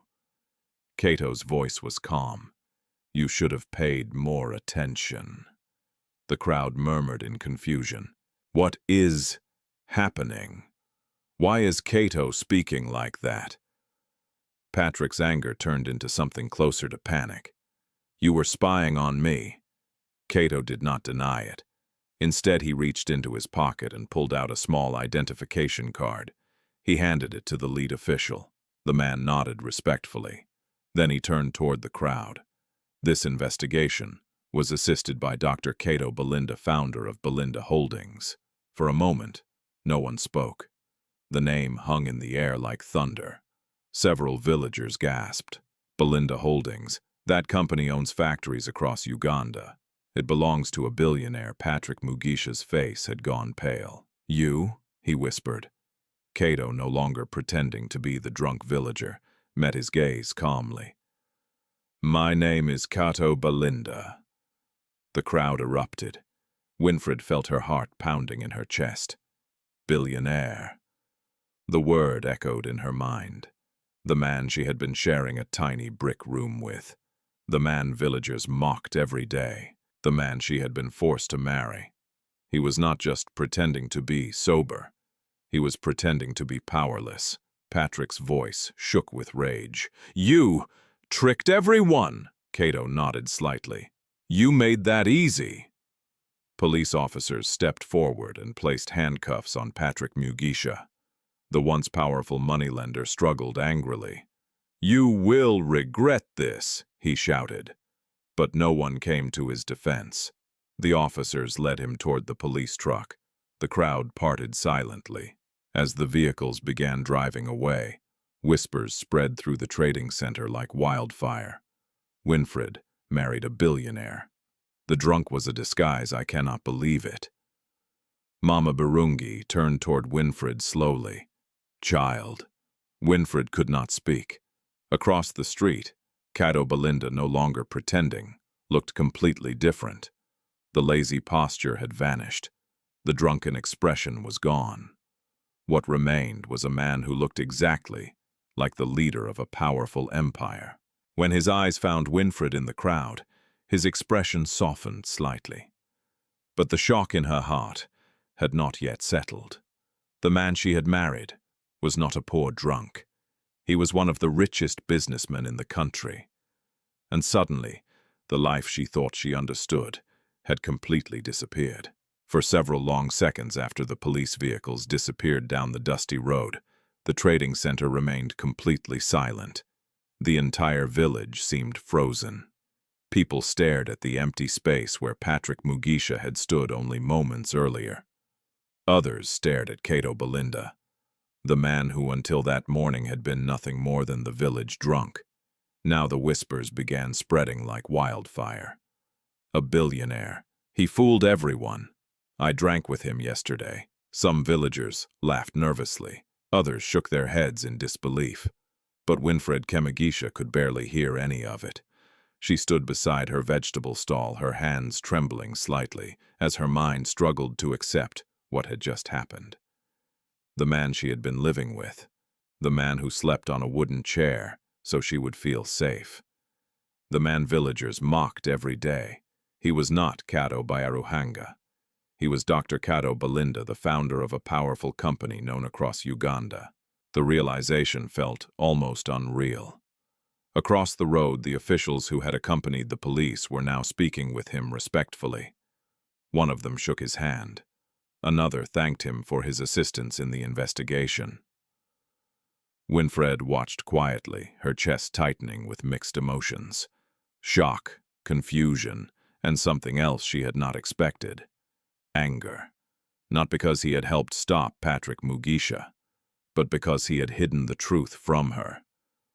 After several minutes, the officials finally climbed back into their vehicles. The SUVs drove away, leaving only dust and stunned villagers behind. And suddenly, all eyes turned toward Cato. More precisely, toward Winfred. She is his wife. She married him. She did not even know Winfred felt heat rise in her cheeks. The attention was overwhelming. Cato began walking slowly across the street toward her. This time he did not pretend to stumble. Every step was steady, confident. The crowd instinctively moved aside as he approached. When he stopped in front of her, the noise of the trading center faded again. For a moment, neither spoke. Winfred looked directly into his eyes. They were the same eyes she had seen in the small brick room. But now the disguise was gone. "What is your real name?" she asked quietly. "Cato Belinda, and you are truly the owner of Belinda Holdings, yes?" The honesty in his voice only made the truth harder to accept. Winfred crossed her arms slowly. "You lied to me." Cato did not deny it. "Yes. You watched me suffer under my uncle's decision. Yes. You allowed the marriage to happen. Yes." Each answer landed like a stone. The crowd around them listened in stunned silence. Winfred's voice trembled slightly. "You said earlier that you used me." Cato nodded. "I did." The words hurt more than she expected. A long silence followed. Finally, Cato spoke again, his voice softer. "But that is not the whole truth anymore." Winfred shook her head slowly. "You had many chances to tell me who you really were. I know. You watched me worry about living with a drunk. Yes. And you said nothing. Cato looked down briefly before meeting her gaze again. If I had revealed my identity earlier, the investigation would have collapsed. Winfred's anger flared. So my life was part of your investigation. At the beginning, yes. The honesty cut deep. Winfred felt tears sting her eyes, but she refused to let them fall. I was a tool. Cato's voice became quieter. You were never just that, but you said it yourself. Cato hesitated. For the first time since revealing his identity, he seemed uncertain. I thought you would be safer if you believed the lie. Winfred laughed bitterly. Safer, yes. Do you know what it feels like to be sold like property? Cato did not answer. You watched my family treat me like a burden, she continued. You watched the entire village laugh at me. Cato's jaw tightened slightly. I watched, he said quietly, because I had to. Winfred shook her head again. You could have stopped it. Yes, why didn't you? The question hung in the air between them. Finally, Cato answered. Because if I had stopped it, Patrick Mugisha would never have trusted the situation. Winfred stared at him. So you sacrificed my dignity for your plan. Cato's expression remained steady. Yes. The word was simple, brutally honest, and somehow that honesty made the pain even sharper. The crowd around them had grown very quiet. Even Mama Birungi stood silently nearby watching the exchange with worried eyes. Winfred turned away slightly, trying to steady her breathing. For several seconds, neither spoke.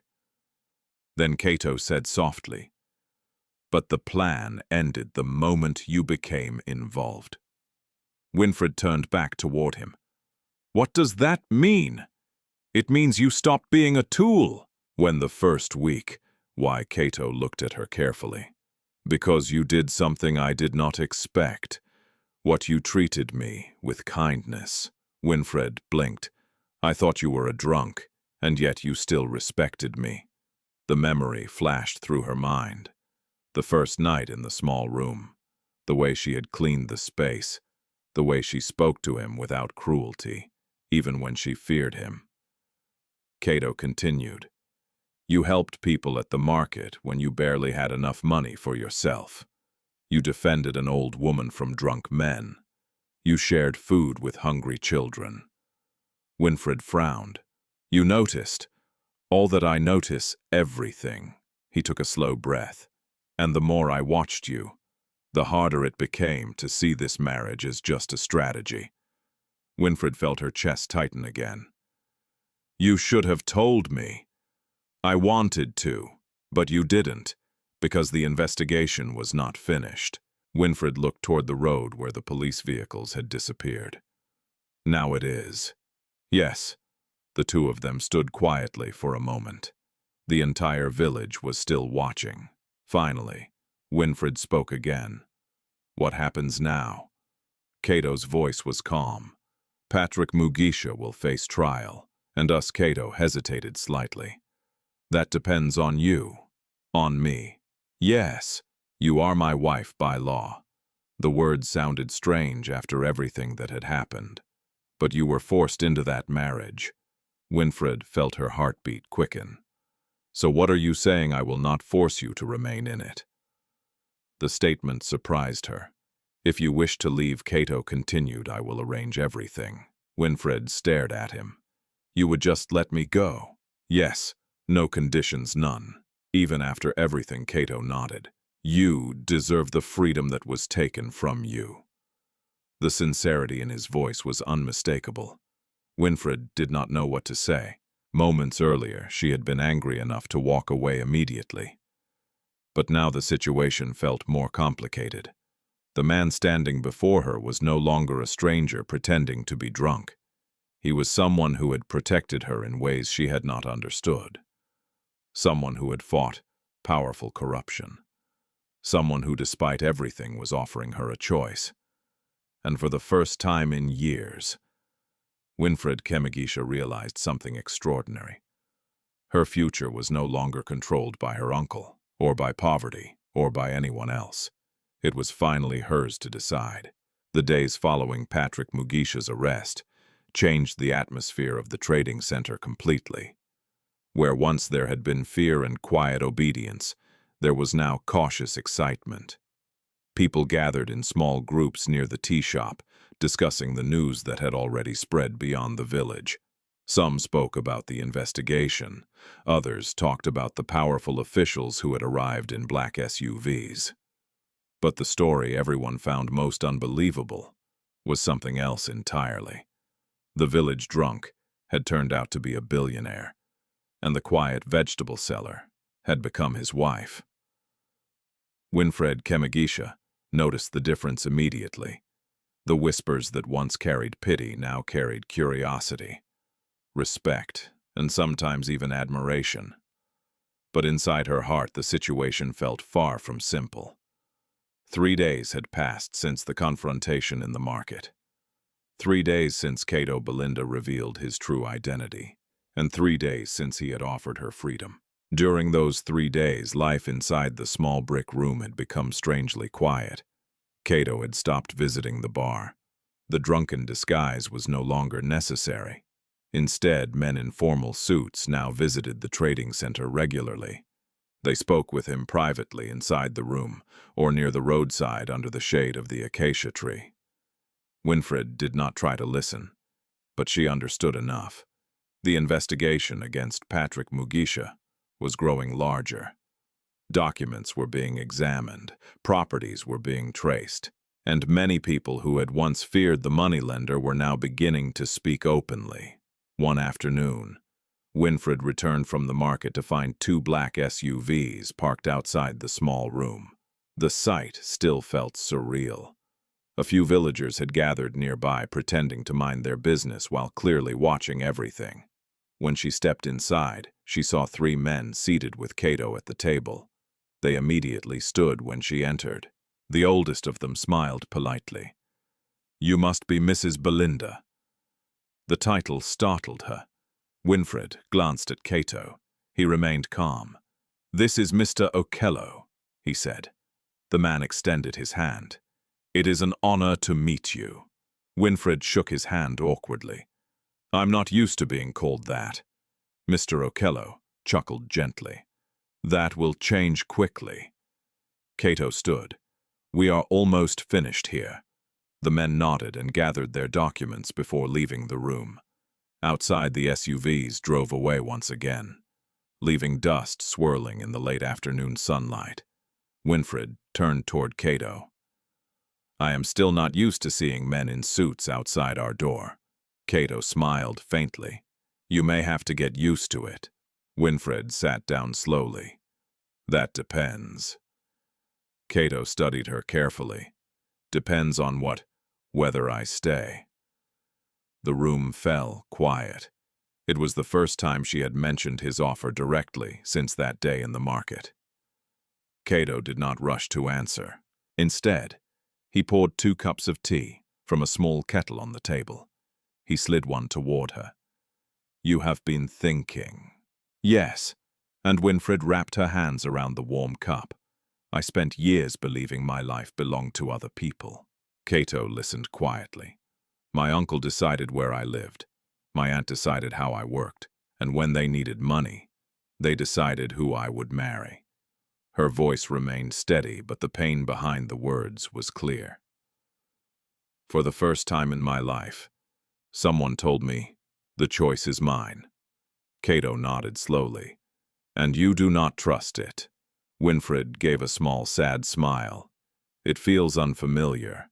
"That is understandable." She took a sip of tea before continuing. "When I first learned who you really were, I was angry.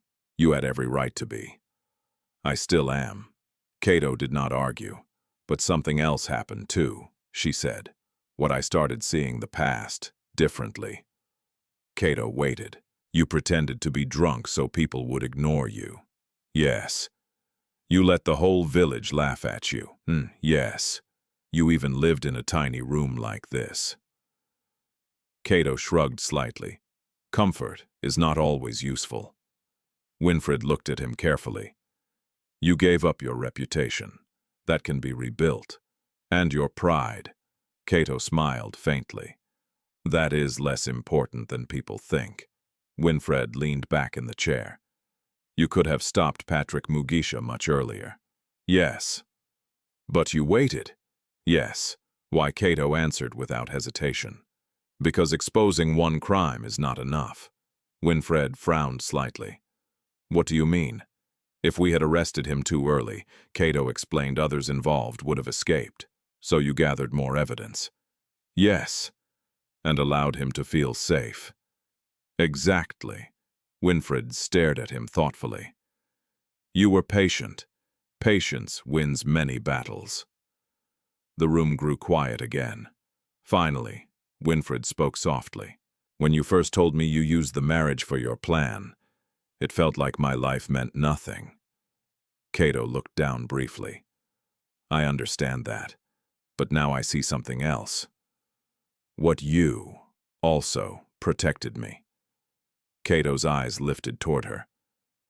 How you never treated me the way people expected. You never forced anything. You never mocked my situation. Cato's voice was calm. That was the least I could do. Winfred nodded slowly. You could have remained distant, but you didn't. A long pause followed. Then Winfred said quietly, You once told me something on the road. Cato tilted his head slightly. What was that?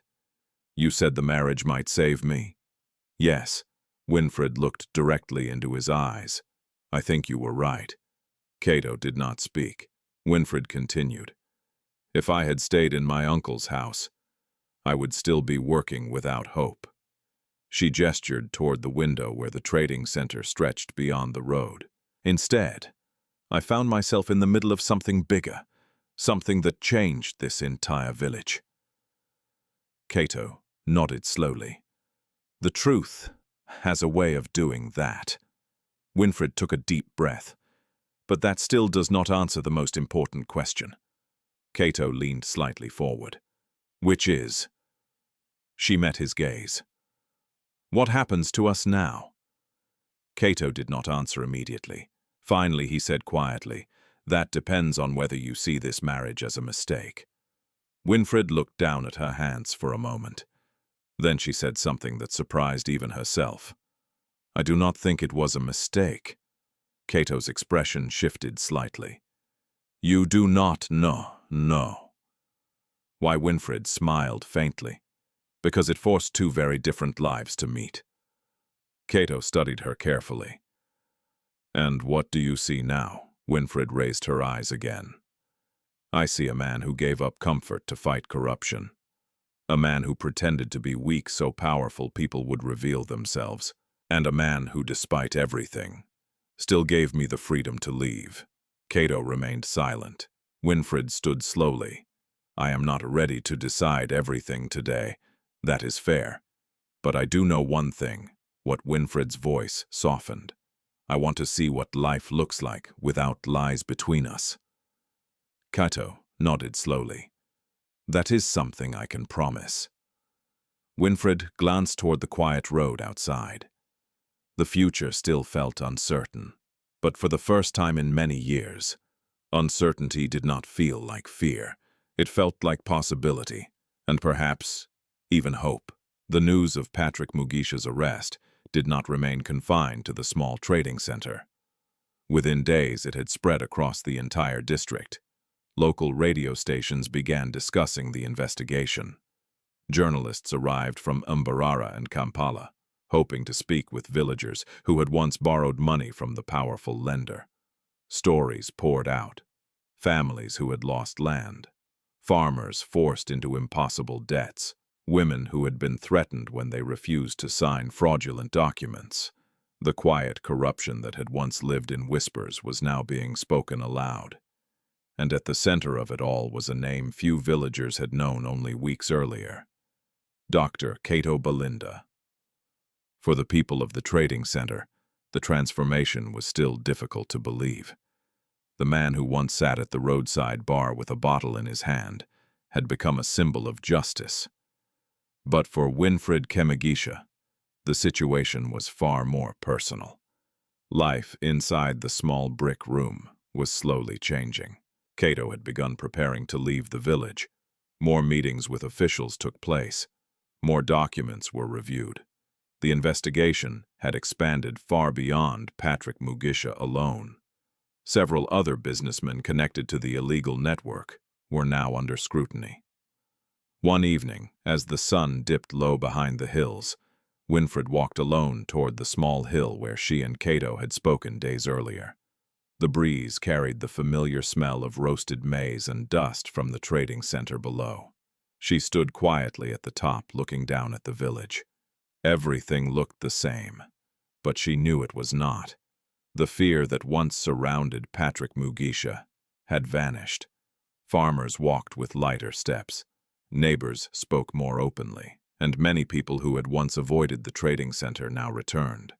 The entire community was breathing differently. Footsteps approached behind her. Winfred did not turn. She already knew who it was. Cato stopped beside her. "You have been coming here often," he said gently. "It helps me think." He looked out across the quiet valley. "This place is peaceful." "Yes." For several seconds neither spoke. Then Winfred asked softly, "When will you leave?" Cato did not pretend to misunderstand. "Soon." "How soon?" "A few days." Winfred nodded slowly. The answer hurt more than she expected. "You are returning to Kampala?" "Yes." "To your company?" "Yes, and your life." Cato glanced at her. "You say that like you are not part of it." Winfred smiled faintly. "I am not." "You could be." Winfred shook her head. "That world is not mine." Cato studied her carefully. "Why do you believe that?" Winfred gestured toward the village below. "Because this is where I belong." "You belong wherever you choose." The words sounded simple, but they carried a weight she was still learning to understand. For years, choice had not existed in her life. Now it did, and the responsibility of that freedom felt heavy. Winfred turned toward him. "There is something I need to ask." "Anything. When you first came to this village, did you ever imagine things would end like this?" Cato considered the question carefully. "No. What did you expect? A quiet investigation. And then I would leave." Winfred nodded. "That was the plan." "Yes." "But plans change," she said softly. Cato's faint smile returned. "They do." A long silence followed. The wind rustled through the grass around them. Finally, Winfred spoke again. "My uncle came to see me today." Cato's expression sharpened slightly. "What did he want?" "He apologized." Cato raised an eyebrow. "That must have been difficult for him." "It was." Winfred looked back toward the village. "He said he did not realize who you were."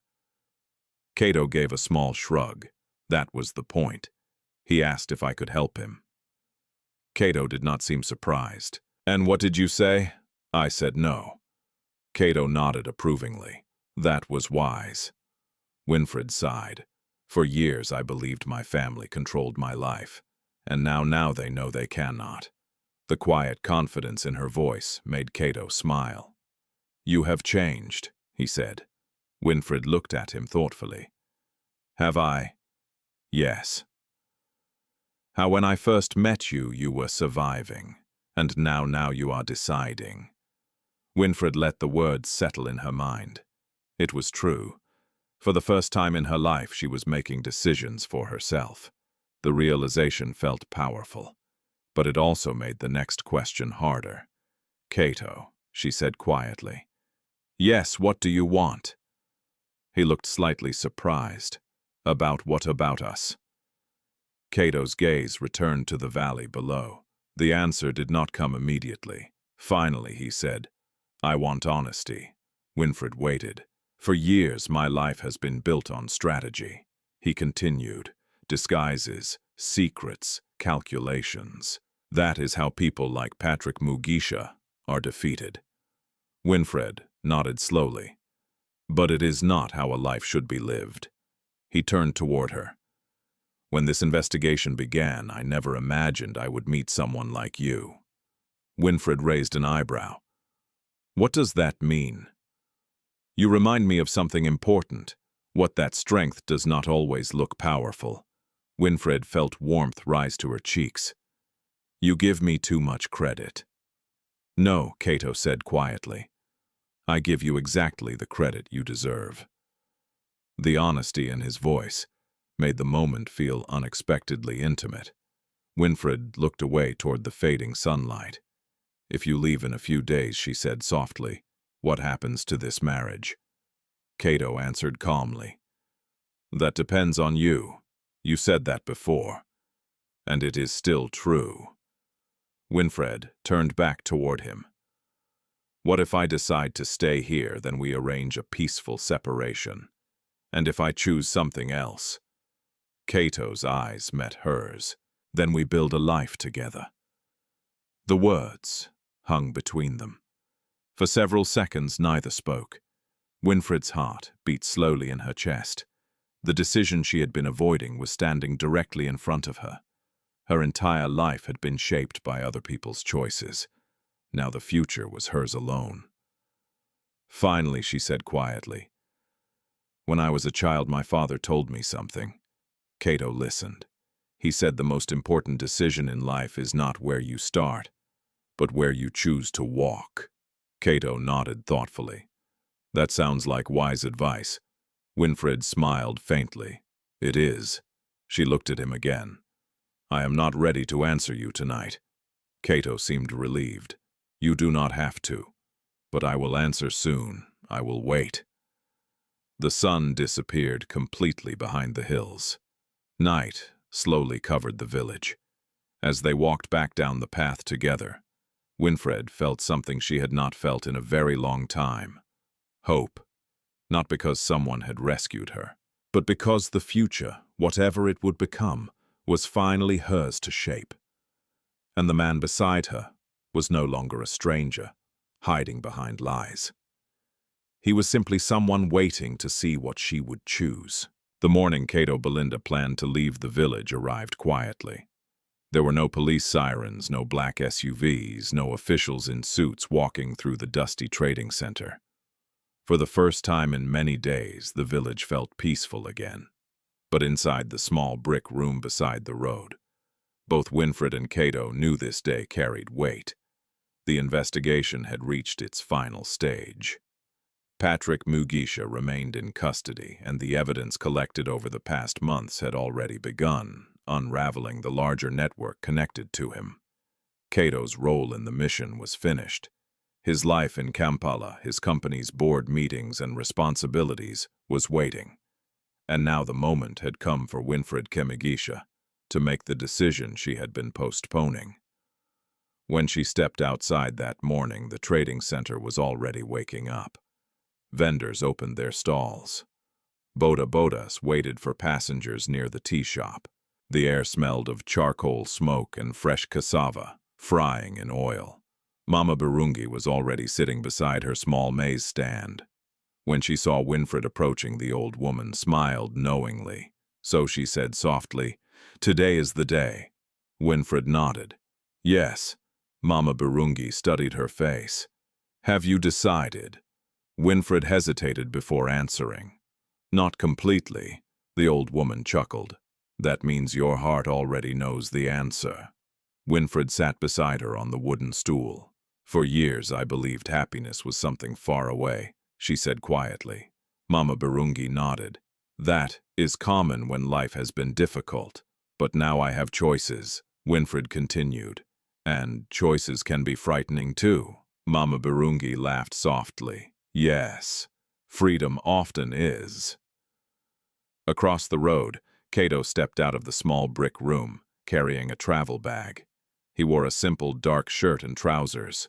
For the first time since Winfred had known him, he looked exactly like the man he truly was. Confident, calm, a leader. Several villagers greeted him respectfully as he walked past. "Safe travels, Dr. Belinda." Thank you for helping our community." Cato nodded politely to each of them. When his eyes finally found Winfred across the road, he slowed. He approached quietly. "Good morning," he said. "Good morning."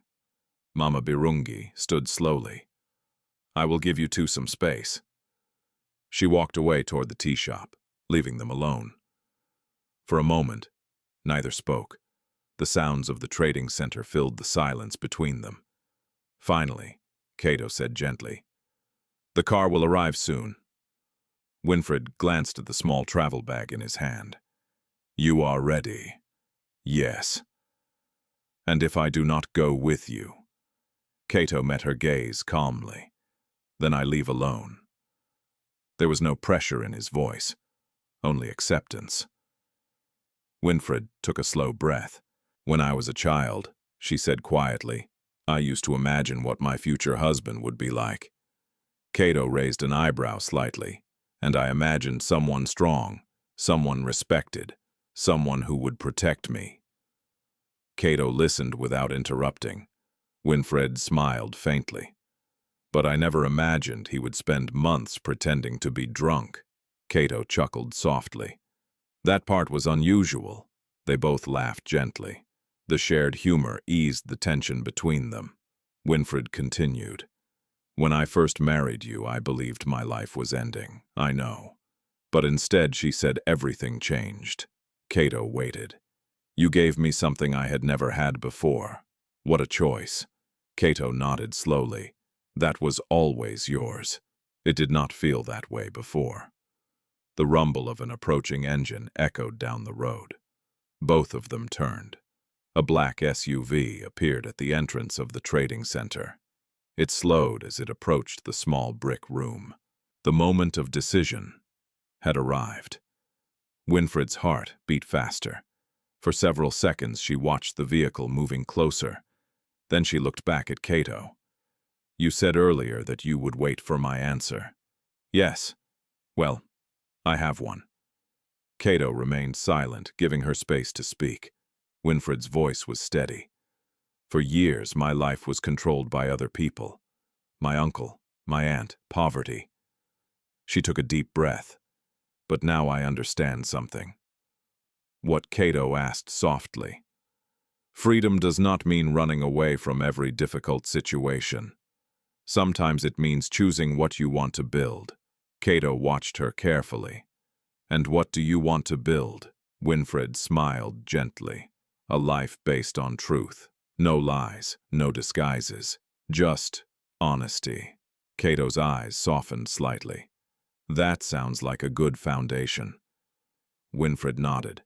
Then she said the words that had been growing quietly in her heart for days. "I do not want our marriage to end." The trading center noise seemed to fade for a moment. Cato studied her face. "You are sure, yes? Not because of my money. I know. Not because of pressure. There is none." "Then why?" Winfred smiled. "Because I see the man behind the disguise. And I respect him." Cato was silent for a moment. Then he asked quietly, "And what about the future?" Winfred glanced at the village around them. "I will always belong to this place." Cato nodded. "That does not have to change. But I also want to see the world beyond it." "That can happen too." Winfred took another deep breath. "I am willing to walk that road with you." The SUV stopped beside them. A driver stepped out and opened the rear door respectfully. Cato looked at Winfred. "Are you ready?" She glanced once more at the trading center, at the stalls, at the dusty road where she had sold vegetables for so many years. Then she turned back toward him. "Yes." Cato picked up the small travel bag and opened the car door for her. Winfred stepped inside. As the SUV began to move down the road, villagers waved and whispered in amazement. The girl who had once been sold into a hopeless marriage was leaving the village with one of the most powerful men in the country. But Winfred knew something they did not. She was not leaving as someone rescued. She was leaving as someone who had chosen her own future. And that made all the difference. Life has a strange way of revealing truth in the most unexpected places. In Winfred Kemigisha's story, what first appeared as tragedy, a young woman forced into marriage with a drunken stranger, became the beginning of transformation. For many people around the world, poverty can feel like a prison. It convinces families that survival must come before dignity. It persuades communities to accept injustice as it's normal. But this story reminds us of something powerful. A human being is never meant to be treated like property. Winfred's journey was not simply about marrying a billionaire. The real transformation happened inside her. She moved from survival to self-respect, from silence to choice, from being controlled by others to deciding her own path. And Cato Belinda's story carries its own lesson as well. Sometimes the strongest people are the ones willing to be misunderstood for a greater purpose. He gave up pride, reputation, and comfort to expose corruption and protect an entire community. But even in his complicated world of strategy and power, he discovered something unexpected. Kindness is stronger than calculation. Winfred's simple acts of compassion, feeding strangers, helping an old woman, treating a drunk with dignity, changed the heart of a man who thought only in plans and investigations. Together, their lives remind us that justice and healing often grow from ordinary goodness. So, now we would love to hear from you. What part of Winfred's story touched you the most? Was it her courage, her kindness, or the moment the truth was finally revealed? Tell us in the comments. Which country are you watching from, and what time is it there right now? Your messages help build a global community that believes in hope, justice, and second chances. And if stories like this inspire you, please remember to like the video, subscribe to the channel. Share this story with someone who needs encouragement today, because sometimes the most powerful stories are the ones that remind us even the darkest beginnings can lead to a future we never imagined.